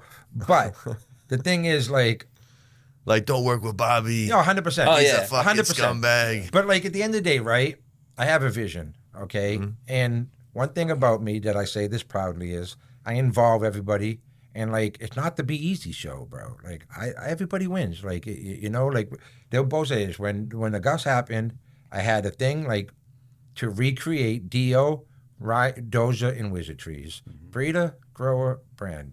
Right? It's the perfect example, right? Okay. Breeder, grower, brand. You know what I'm saying? Yeah. Grown by Elusive, bred by Surefire, and the brand. It's like, that was the thing. Like, I'm not a breeder. I'm not a grower. I'm okay with that. But you know what I can do as a businessman and as a smoker at the time? I can fucking work with the best. I can work with the best. He had the best genetic that I've seen in, I can't tell you how long, since probably Blue Zushi's peak, you know, and he was the best grower. So let's work together. Me and him had obviously been working for a while, but yeah, like let's just work together and be a team. And you do what you do, you do what you do, I'll do what I do. Yeah, man. And everybody can win off of that. Like you can still do your own thing. Elusive is taking off, the best ever. Like I love it. His stuff is taking off. I love it. Like my stuff is taking off. We all play a role in each other. Sure. This strain brought B Eazy validity. You understand what I'm saying? Like I was already at the zoo, already had zebras going crazy, but this brought validity to coming from a street candy brand, which I still do, to now. Like I had a vision with the zoo, like with him, bro, like even us in the beginning, like he came to my old office in Hollywood. How long y'all been working together? Not to cut A couple you. years, right? Now. Yeah. He came to my old office in Hollywood. Gabe's the fucking maestro, right? Okay. Gabe. Well, Yeah, Zach shout out too. to Gabe. Zach too, right? Have Zach I met brought him- Gabe? Yeah, Have I met Gabe? Zach was in the picture Yeah, too. the Hall of Flowers, the short kid with the Packs beard. to the Future. Oh, Pax. Yeah, Yeah. yeah. Gosh, So, yeah. I Zach- think I know this dude. All right, Zach fuck yeah. brings him by my old office in Hollywood, and bro, I didn't like his fucking flower. Did not think his flower was good at the time. Who, And- Elusive? Yeah, didn't think it was Gotcha. good, right? And the thing about me is like, that's it. Like, you know what I'm saying? You're one and done? Gabe to it, right? It's like, Yeah. I'm just not interested in buying it. Like, it's Sure, not good enough. sure. Gabe, to his credit, kept the relationship going. Yeah. Right? And he used to tell him, And by the way, I was showing him non-candy out of the right, peak for of sure. candy. You know yeah, what I mean? right. This is So like it's this old office I was the like- Cap and Runs fucking headquarters. Yeah, right? so- It was so- I'm the walking in era. and showing him OG Right. and some other shit. Yeah. He's And the just zoo like, didn't even "Bro, exist Nobody then." wants this. Like, Yeah. Yeah. And the zoo didn't exist then. You know, Sure, it wasn't even sure. in the thought. And then, but Gabe kept the relationship going. And then he would try to tell Gabe, I want to go show Bobby Paxton. Gabe would tell him, like, not yet. He's not ready to see him.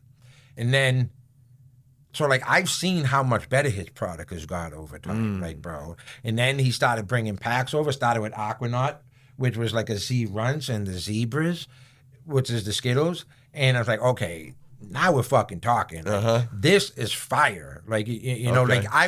like even though I was selling candy at that time, right? I didn't smoke it. I never really smoked candy, never Sure. liked it. I was only smoking genetics. So like, if I'm going to buy genetics off somebody, I got to be able to smoke a zip of it. That's the test. sure. I'm not going to brand it if I can't smoke an ounce of it to the head. Okay. And for a long time, it wasn't that. Then he brought the Aquanaut, which was a Skittles Runts that for $1 million, you couldn't guess it was a Runts cross in it. It was like this creamy Z, and it was elite.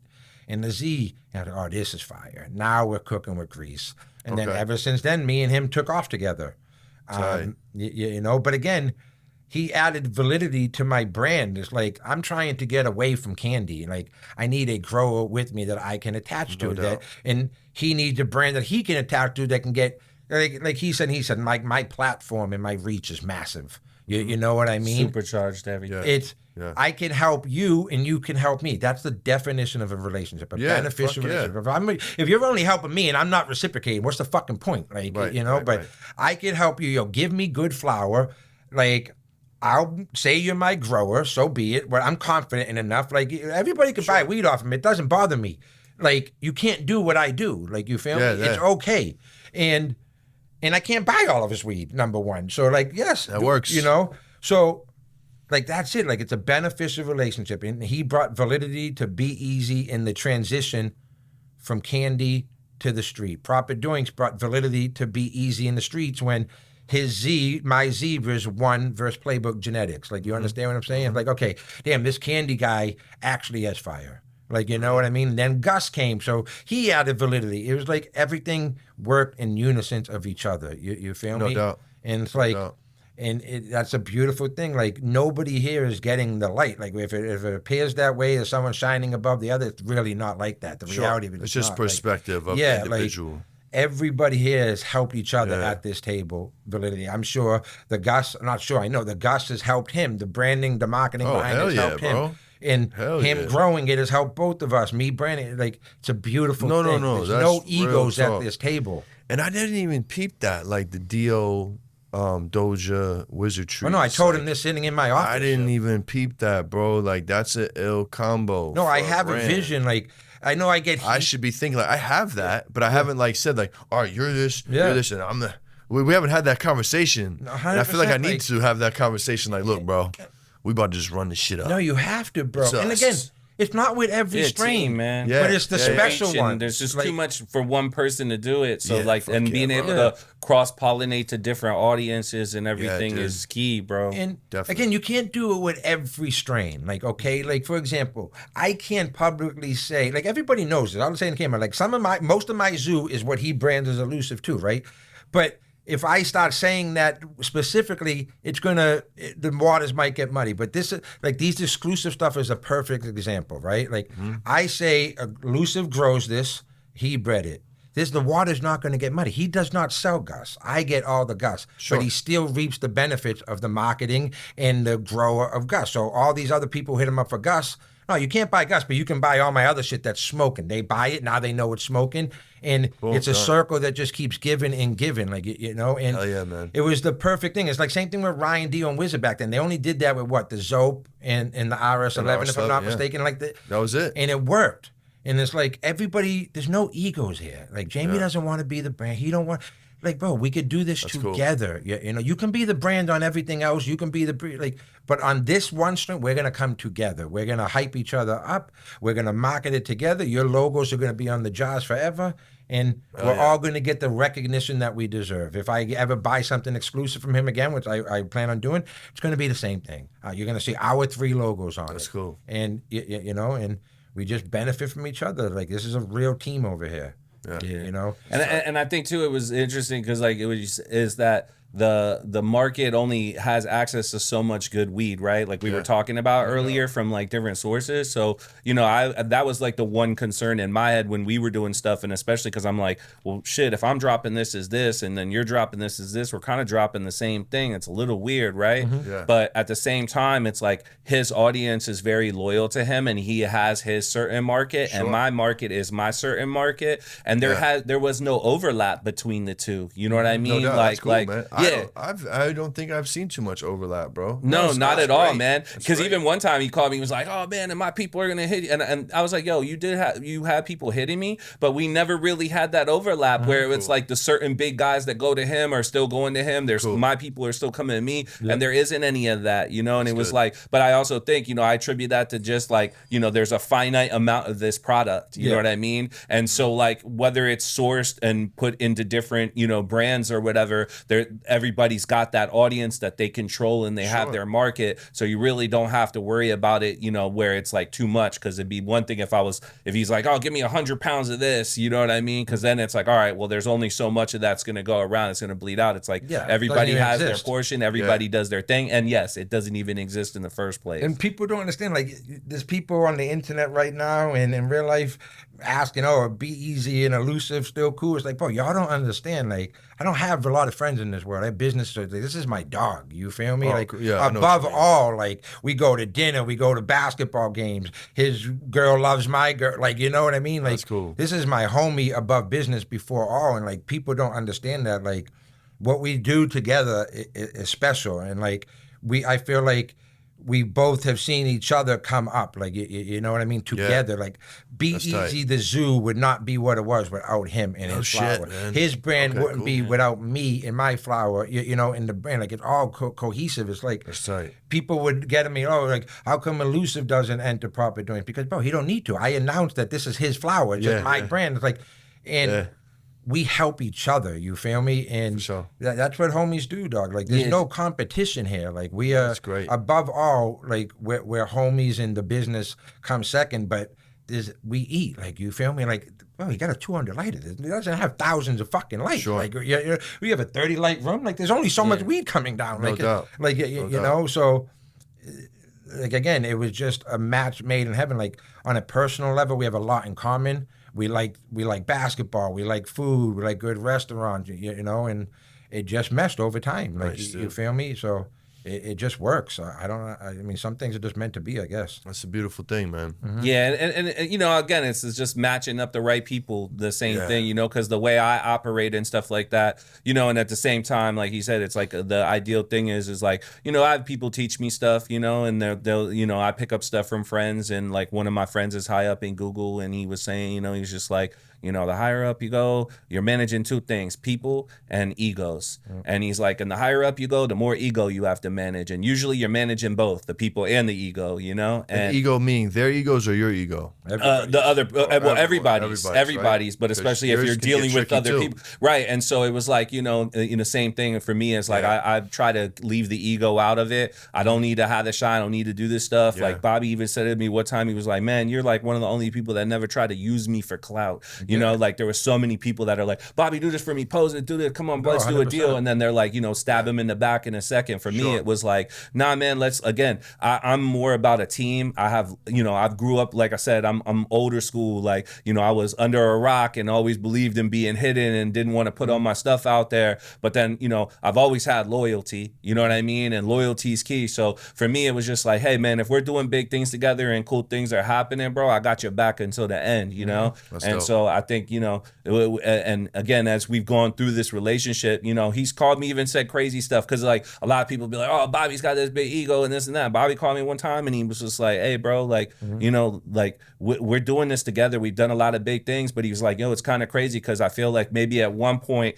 you know, I was at a certain point and then you were coming up with me, you know what I mean? And like, he's like, right now, maybe it's the reverse, you know, you're doing your thing in this, but at the end of the day, I just want, as long as and I told him, look, man, we're going to keep doing stuff together. You know what I mean? There's no ifs, ands, or buts. You know, everybody talked a lot of shit and, you know, they were telling me, oh, don't do, like he was saying, don't do business with them, be careful of them, blah, blah, blah. They said stuff about Jamie too, you know, and I'm just like, hey, man, I base my opinions off of my personal experience with these people. You know, I've had nothing but good things happen with them. And exactly.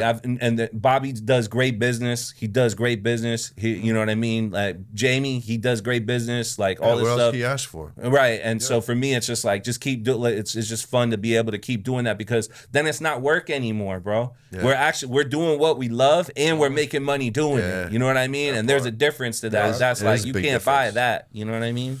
No, there is a big difference. Let's double back real quick on something you mentioned for a second. Candies. Yeah. Where is it at? New York.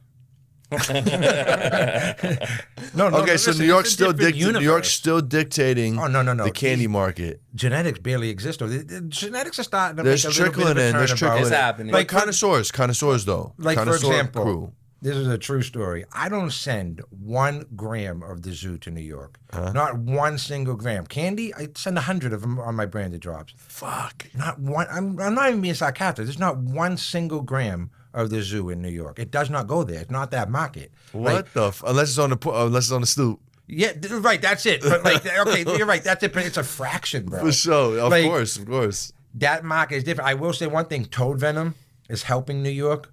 Okay. It is helping New York switch over.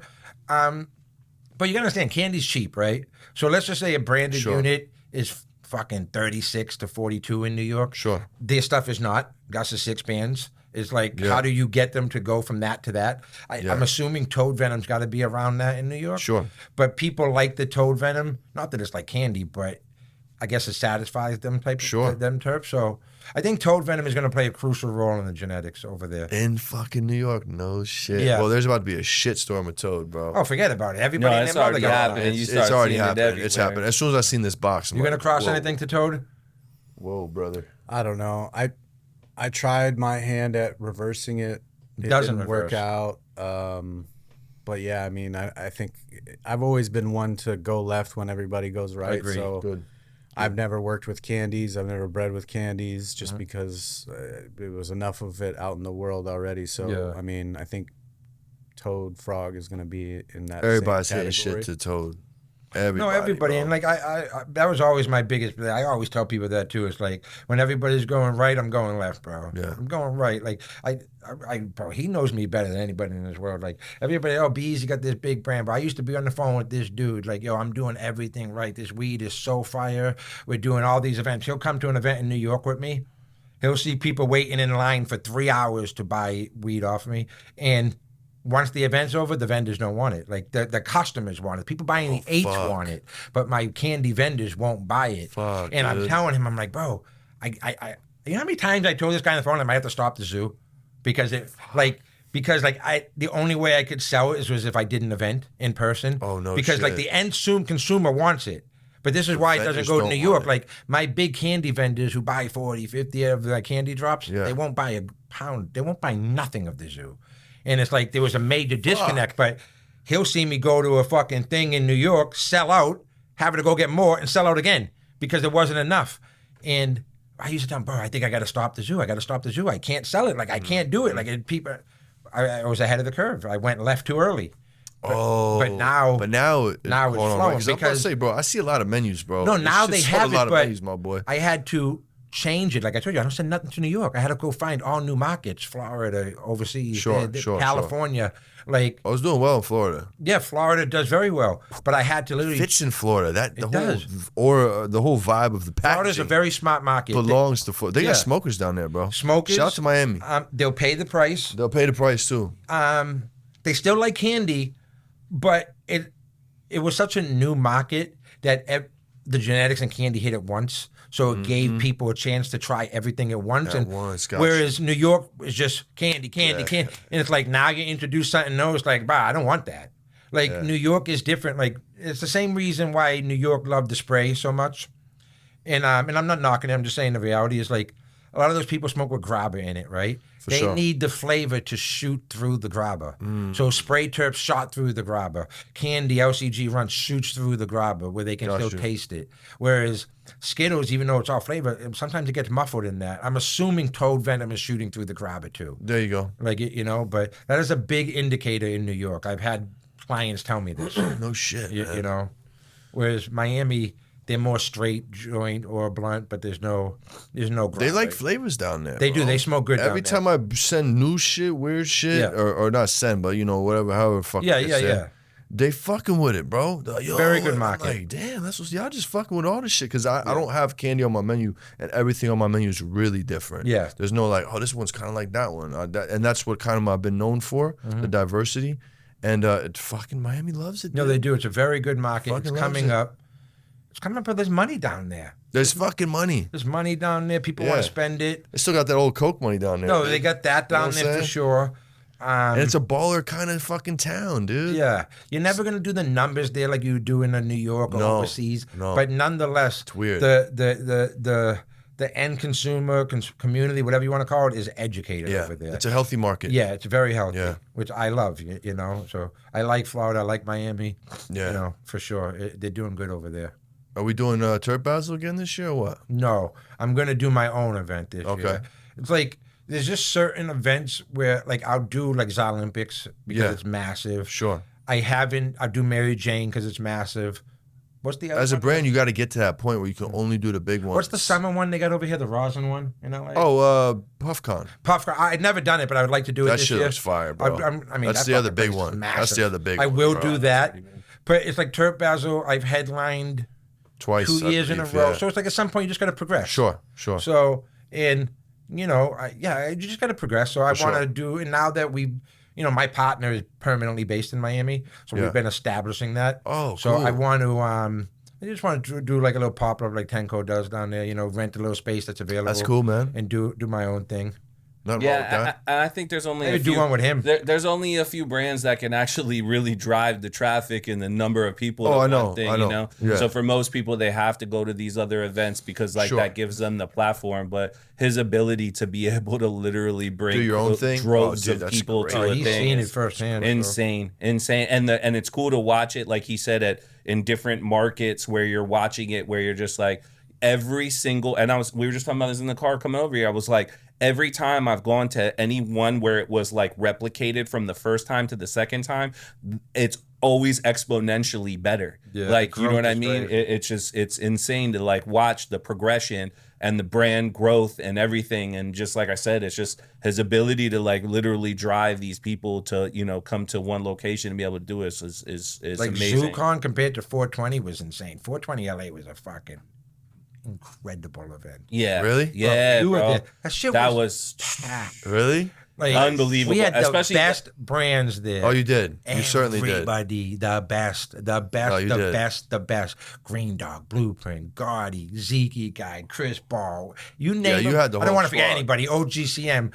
everybody was there. I invited you, but you were in New York. Yeah. I made a goal that, because ZooCon I did by myself, and it was cool, but I was like, I can't fill this myself. Let's have the best come. And I was fucking popping that event. Nice, dude. You could go as a consumer, that was heaven. You can go shop at all your favorite brands. Yeah. Bro. Oh, yeah. And it was fucking great. And I almost wonder how much crazier it would have been if you didn't lose your Instagram pages 2 weeks before the event. Oh, so like even after that happened, I was like, damn, how's he gonna like, are people still gonna be pulling up? I had people messaging me like, where is this thing at? Like, or whatever. And some people didn't even know about it. And I was like, how do you not know about it? But then when we went to the event, I was just like, wow.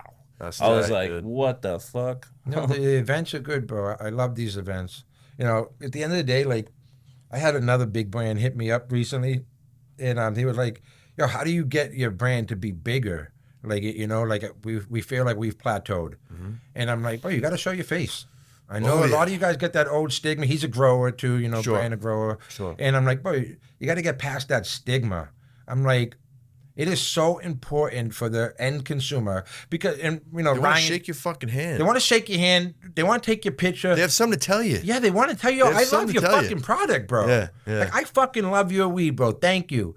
And that is so important nowadays to people. It is so important to the end consumer. They're taking this ride with you, bro. They're paying your fucking bills. They're paying $75 an eighth. I want to know, I want to know your story, bro. I want to fucking, exactly. I want to shake your hand, I want to know your story. Dude. Like, if you got something you've been waiting to tell me, I'm here to fucking hear about it. Let's talk. And I don't mean this in a bad way, because sometimes this word can be taken like that. They're fans, right? Like, we're NBA team, we're NFL team. You got fans of Surefire, you got fans of Elusive. I want to shake your hand, bro. I like what you do. I like your work. They're part of your tribe. Your work, exactly. And that is so important. Like, I always give this thing, bro. I don't know the biggest brand. Tenko is the only fucking exclusion to this, right? Wizard Trees has Scott, Ryan and Doja, Ted Alien Labs, me, B Eazy, the Dave Preferred. Yep. The big dogs show their face. Yep. They show their fucking face, bro. And it's not by coincidence. It's not. It's not by coincidence. Ted is an icon. Why? Because he put his fucking face before most people did. Same with Ryan. Ryan is a superstar. Tenko is the only exclusion because Stacks don't show his face, but their brand is just that fucking good. It's just that fucking good, bro. But I just met Stacks, bro. Yeah, literally last month. A couple years ago. I've just last month. Right. Literally.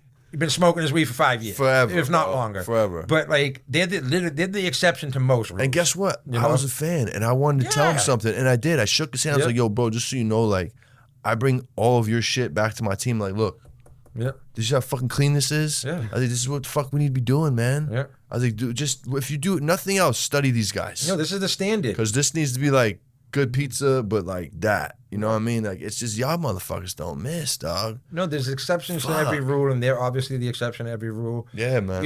I don't grow, I don't breed, but what I do is market.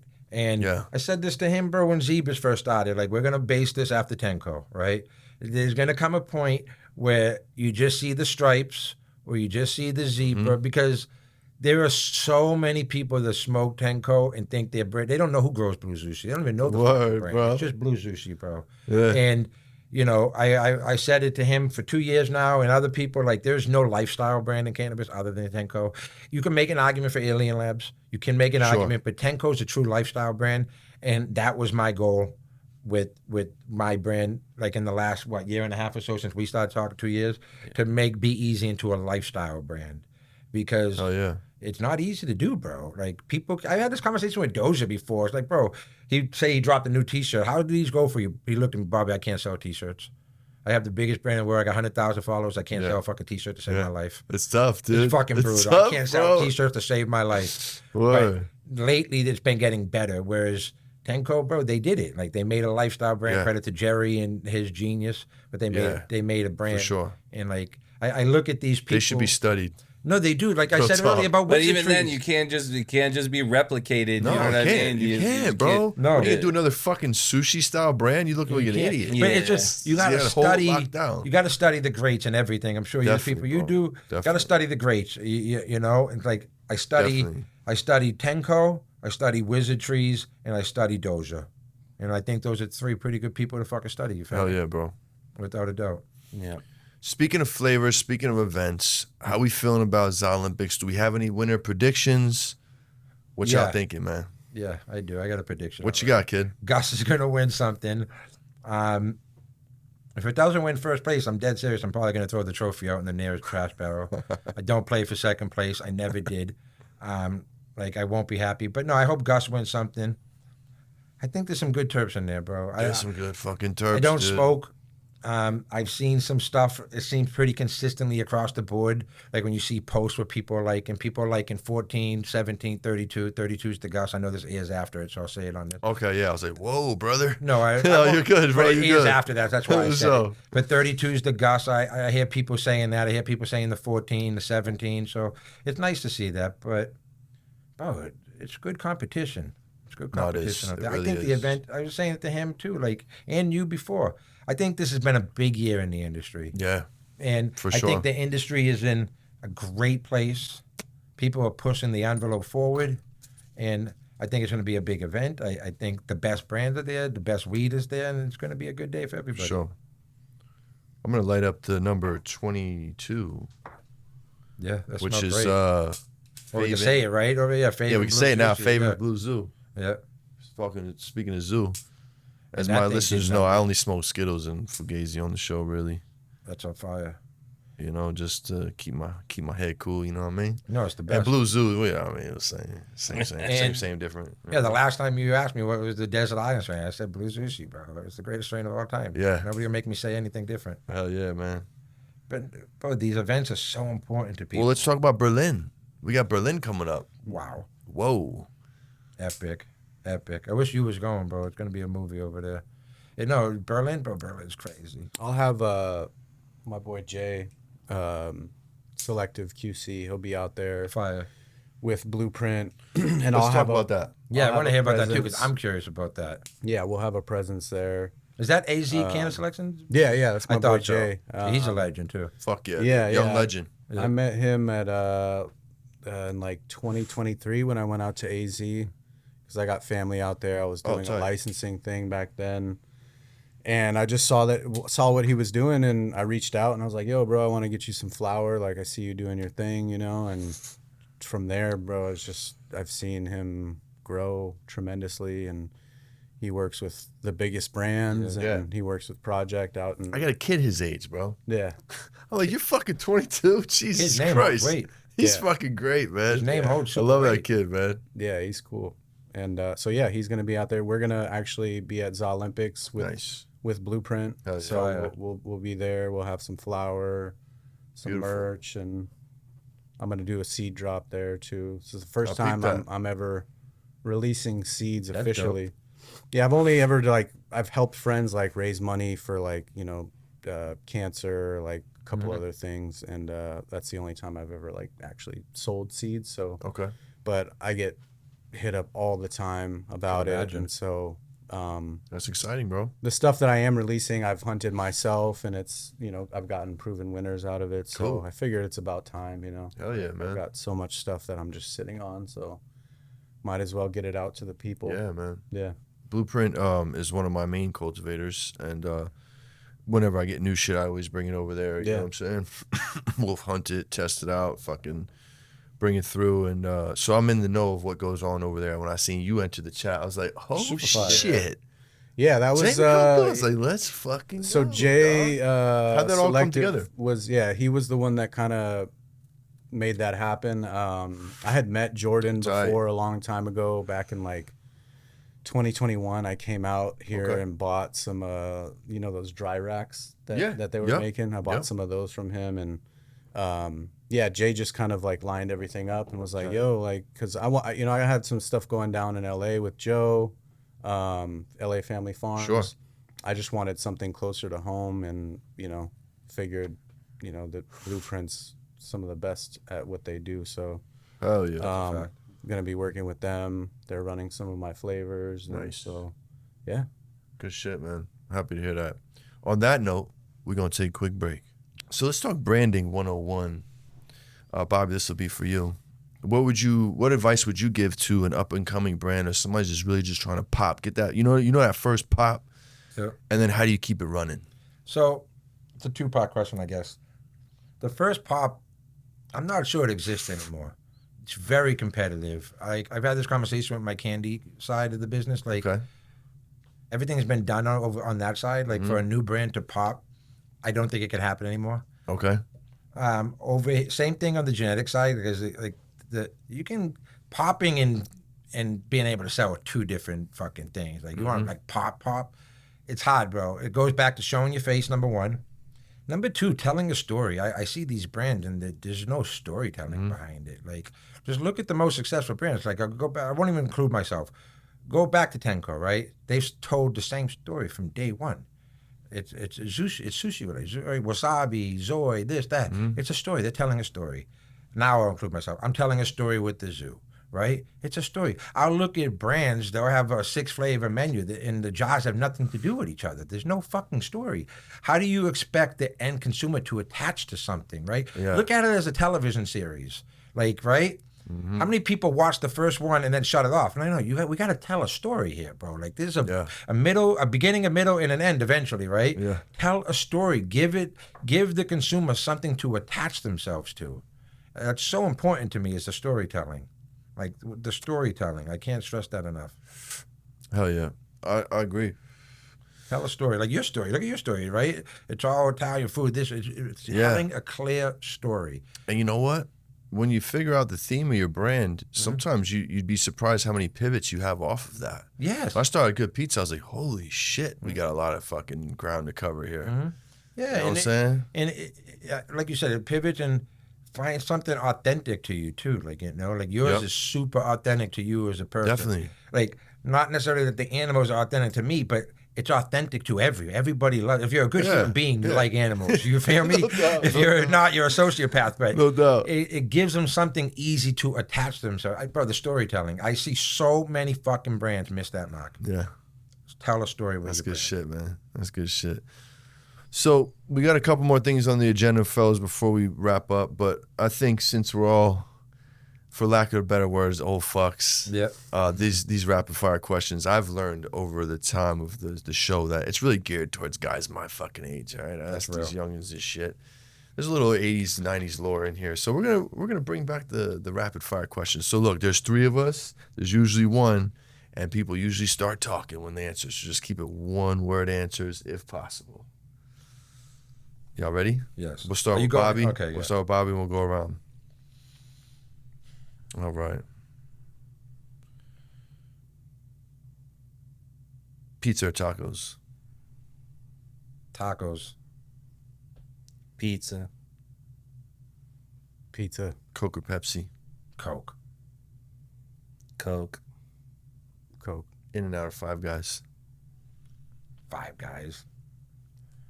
Five Guys. In-N-Out. Jake Paul or Mike Tyson? Tyson. Jake Paul. Tyson for sure. It's crazy. I think, okay, I'm telling y'all one answer just real quick. I don't know why that's in there. I'm just going to ask it and see what happens. I think it was just about to happen when I had this in the lineup. You know what I'm saying? You like smoking the hot or the cold? Say it one more time. Smoking the hot or the cold? When I smoke the hot, the cold is brutal.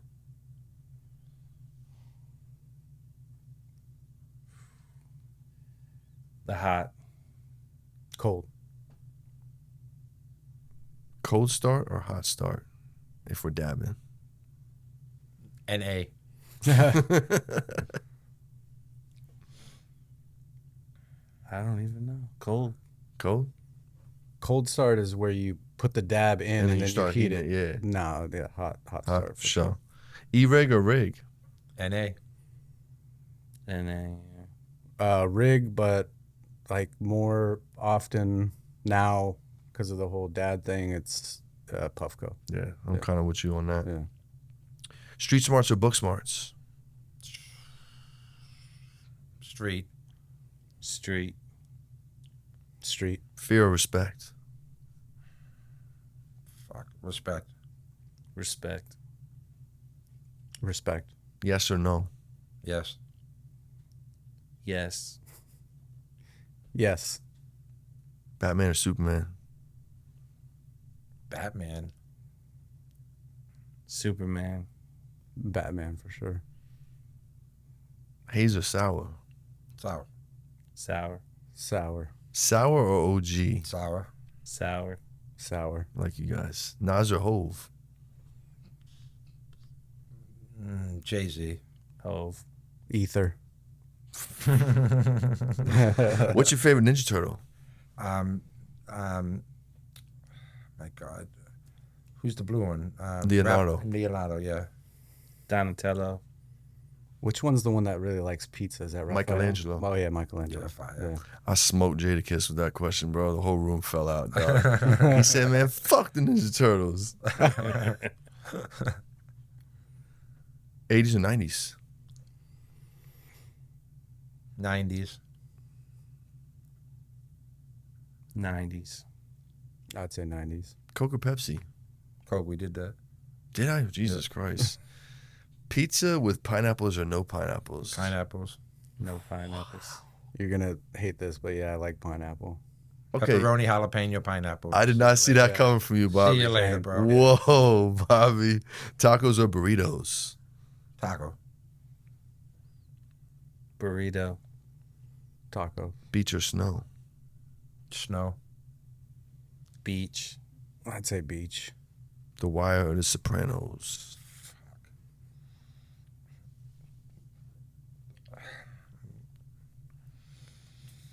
The Wire. I'm from Wow. Be More, man. Oh, Wire, shit. baby. You get the pass. Fuck, Bobby. I You're didn't with like me, that kid. question. I want to make that crystal clear. I didn't like that question. I've never seen The Wire, but Sopranos. Yeah, you ain't missed nothing. I'm just kidding. No, Wire. That's the toughest question No, it's, yet. it's a hard question. The Wire is Sopran- crazy. If there, That if was there the wasn't toughest one. Sopranos, HBO. there wouldn't be a lot of TV shows today. I feel like. It'd probably be a no good pizza. Fuck, Yeah. dude. Toughest question for me by far. Yeah. Pacino or De Niro? Ooh. Probably De Niro. Yeah, probably De Niro. Yeah, I probably lean De Niro. Pacino. Godfather 1, 2, or 3? One. I know I watched him when I was younger, but I can't really. So 1 or 2 are the 1 and 2 are the safe bets, and 3's like some people say 3. Oh, I enjoyed 3. I'll just say one because I know I've seen that one. All right, bet. Comedy or horror? Comedy. Comedy. Horror. Freddy or Jason? Freddy. Yeah, probably Freddy. Freddy. Jason. Netflix or YouTube? YouTube now. Yeah, YouTube. I'd say YouTube. Okay, naturally, are you a morning person or vampire life? Morning now. Yeah, I'm always been a morning person. Always been morning.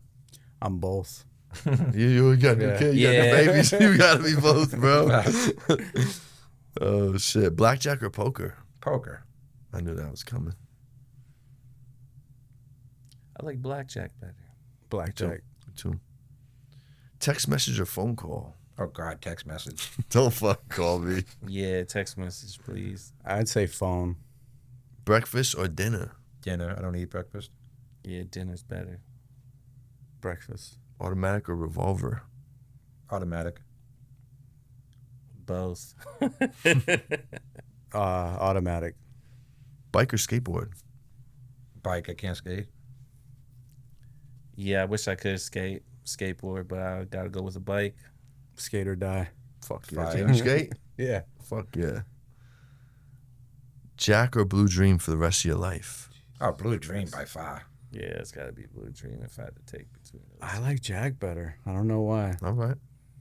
Jamie just likes being opposite of Yeah. everything. That's awesome. No, I love seeing it. No, it's good. I do like This is that. We interesting. agreed with on 3 people. sour. Yeah. Yeah, we did. If you could bring back one dinosaur as your pet, what would you choose? It won't eat. I used to It like won't the eat you. Stegosauruses. I used to like the Stegosauruses. They're pretty chill. Those are the one with the things Yeah, on the the back. spikes, Yeah, yeah. I used to like them. T-Rex. Oh, you crazy, man. I knew somebody's gonna do it. I have to go with my son and say T-Rex. Oh yeah. Fuck, all right. Body shot or face shot by Mike Tyson in his prime? Oh Jesus Christ! Face shot. I'm just gonna go out like a light, so I won't remember it. Yeah, body shot. I'd say body shot. Shot of 151 or a hot dab 900? Red, a hot, hot glowy. dab. The hot dab. So you have dab. another panic attack? Yeah, but the 151 skis me out. I'd say 151. Candy or gas? It's Skittles, so candy. All right. Yeah, I'd probably say candy gas. Right. Same here, yeah. Candy gas. Oh, yeah, that's your final. I bet. Tupac or Big?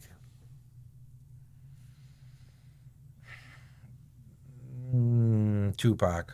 Fuck. Wow, Bobby. Holy shit. I have my reasons. All right. Man, that's a tough one. Probably say Tupac. Pac. Big L or Big Pun? Pun. Pun.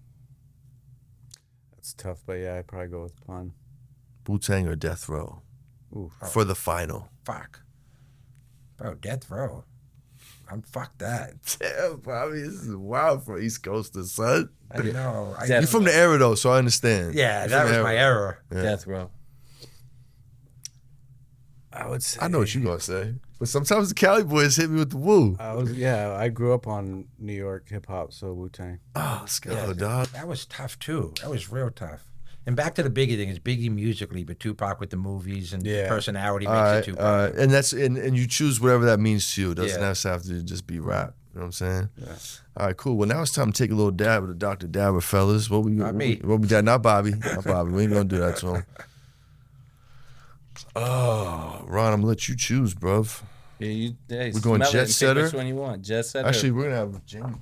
Oh my yeah. God. We got Jet Setter. We got Blood Orange. What is Jet Setter? Yeah, thank you. I just asked. Jet Setter is a strain that I got from somebody that I'm not supposed to have. Oh, even Nice. drama weed. More drama weed. drama Let's go. weed. I love drama. I don't even know what that is. Nice. Let's get in on the drama. Yeah. Yeah. Should we just do that one? I smell the jet Right. setter? Yeah. I love that. I'm not supposed to have it. That makes it taste even better, right? When there's drama Right. behind it. It sure as hell fucking helps it sell. Oh, that smells really good.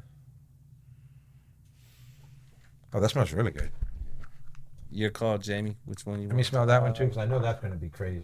I know that's got to smell insane. Right? So the flavor, like that one. Blood Orange is risky. It's just terpy as fuck. It smells crazy. I might get your heart thumping a little bit. Which one? This smells. Blood Orange. Oh yeah, yeah. I'll do the Jet Setter. To the Jet Setter. They both smell delicious. Mm-hmm. Where does it say the strain name? Where do you see that? It's on the SKU right there, Oh yeah. right on the. Super fire.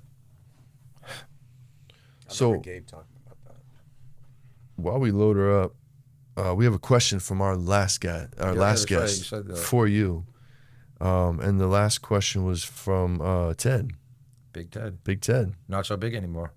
No, he looks fucking great. He man. does. I mean, he looked good big. You know what I'm saying? No, That was but just how I met him. He's locked in. So he's locked the fuck in, bro. Locked the fuck in. And the question is, and he mentioned that it's for B Eazy. Nice. He said, in an era of white labelers, what made you decide to start putting the grower on the jars? Because I think that's cool. You kind of already answered that, but elaborate a little more if you can. You know, I'm from one of my biggest beliefs is like, your success doesn't dictate my success, like in a bad way. Like, you know what I mean? Like we can both be successful together. And at the end of the day, bro, my homie grows fucking fire weed. He deserves credit. Like he deserves the credit. Like I would not necessarily do that with every grower. There's obviously other stuff in the zoo that I buy that I don't say who the grower is. I don't have that relationship I have with him. Like I mentioned, this is my homie. You feel me? Mm-hmm. I can say, hey, Zebras is grown by Elusive because this is my homie, and he's not gonna betray. You know what I mean? I'm not threatened by it. Like everything I said earlier, he could still sell the Z. I could still get the Z and call it Zebras, and they don't overlap each other. You know, where there's stuff in the zoo that I don't. That like maybe not control's not the right word, but with the relationship with him, and I know how it's gonna go without a shadow of a doubt. You feel me? And there's no real threat there. Fuck, my bad, bro. Did I fuck it up? No, I fucked it up. Oh, okay. It wasn't on. I thought it was. But yeah, no. Again, it just the end of the day, like buzz. I view they're separate brands, B Eazy and Elusive, but it's a partnership. You know, in the sense that. We look out for each other. Like, I don't invest in this shit. Like, it's all his, you know? Like, I'll provide genetics or connect the dot, like he mentioned, or like Brad or something at the time. But it's a mutual respect, understanding, and just, like, we're here to help each other win. Nice. You feel me? And he deserves the credit, bro. The guy goes fucking fire. Like, it's the least I can do. Hell yeah. I mean, he can sell it to me. It's the least I can do is telling people that this is the guy. That's right. How long you been growing for, Ron? Man, at this point, it's. I mean, I want to say the whole process has been over 20 years now. Salute. Yeah. Just a big OG guy, bro. Yeah, when I met him, it was nothing but fucking OG. Yeah. He had 8 different OGs. OG was my thing, you know. Like, bro, we don't need these no more. But which one was it? For me, the favorite was Skywalker. Ooh. Me too. You know, she had some good OGs when I met him, but I'm like, bro, not no more. Let's get rid of them all. And let's I haven't seen that in a long time. Yeah, especially like a good Skywalker. But you know, again, where like we were talking about earlier about the thing, it's like you look back at it and it's like we all remember what it was, what we remember, then like now see the renditions now, and obviously I'm sure you know the genetics have probably somewhat mutated or changed. You know what I mean? So it's like there's gonna be some sort of nuance, but. Yeah, I got some Skywalker from some random guy on Craigslist back in like 2010. He had like a delivery service on there, but that's what I remember Skywalker as. I didn't know him at all, and he could have just called it Skywalker and it wasn't, or it could have been a bag seat or something. But that's the thing with those old strains. Like you said a bunch of times, everybody is chasing their personal memory, and like, you know how it goes, bro. It's always the best when it was, you know, because first of all, we were just smoking. There weren't these different options. You got fucking 8 jars on the table that all smell and taste completely fucking different. Yeah. This didn't exist back then. Like OG, there were variations of OG, but they all had theoretically the same traits. Whereas now, hey, let's get a Skittles, let's get Gus, let's get fucking this, let's get fucking. None of them look, smell, or taste the same. Yep. Is it ready? Oh, it's ready. So, that back in the day, that memory is tough, bro, to compete with. You're never going to beat it. You're never going to beat your memory. He's going back for a second. You're never going to beat your memory. Yeah, and then even like I was having this conversation with North Bay and my other boy today on the way here was because we were talking about cookies and how they don't think anything they've seen lately was what they remember. And I was like, bro, you got to remember that. Our palates have come a long way. Like 100%. The cuts are a little bit different. The way we grow is a little bit different. And then also like the lighting, the nutrients, everything. We weren't is different. looking like back then. We weren't looking for mouth coating. We weren't looking for white burning ash and stuff like that. Like our brain is wired differently now. Yep. So the experience is going to be totally different too. No, and like you can get the exceptions to the rule, like, you know, obviously I don't smoke, but I hear that Dog Walker is next level OG right now. Right. But that again, that's the exception to the rule. There's nobody else really has a fire OG that people actually talk about. Like OGCM got some good stuff, but it's far and few in between. No doubt. It's very far and few in between. It's tough. So, Bobby, I need you to leave a question for our next guest. Who is? Our next guest is Freddie Big. Oh, I love Freddie Big. But you don't have to necessarily make it around him. No, so when you think of it, you know what I mean? Just keep that in mind. All right, Freddie fucking Big, huh? What a legend. That's a good question. Let me think. I just met him at the Doja event. Oh, recently. Nice, dude. Cool guy. Yeah, Freddie's good people, man. Yeah, real good people. Yeah. He is. Great people. Good guy. Good businessman. Good, solid dude all around. He is. Name's good in the street. Very good. All right. Damn, I don't know. What question do I ask?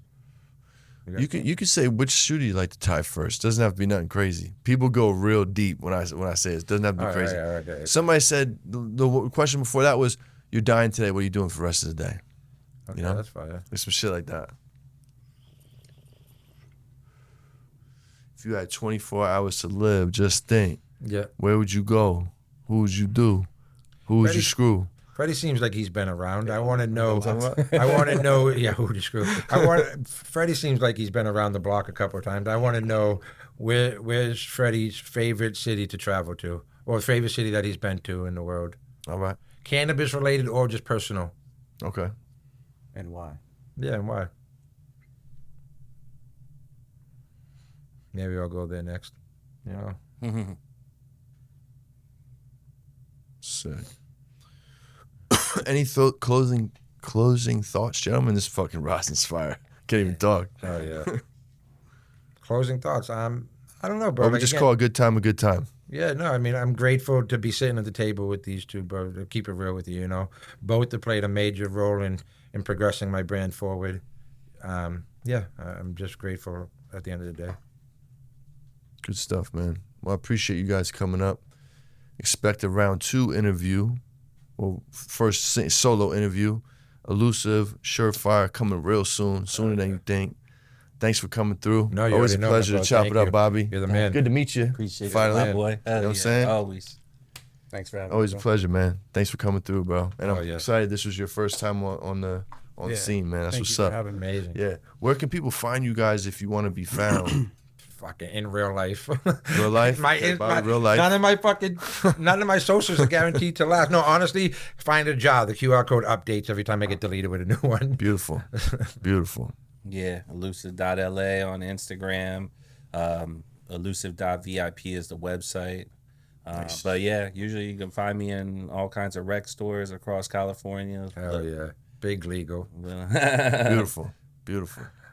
Yeah, IG Surefire Selections, surefireselections.com. New website's going to be up here in a few days. So. Bet. Well, you already know. Be Easy, Elusive, Surefire, Good Pizza Podcast. Shout out to everybody tuning in. Shout out to all our Patreons. Thank you for the support. Thank you for all our sponsors. We really appreciate y'all. We couldn't do this without you. And if you haven't yet, please go like and subscribe on the YouTube channel. We appreciate it, man. We need all the subs we can get. We'll see y'all soon, man. Peace, love, good pizza. We up out of here.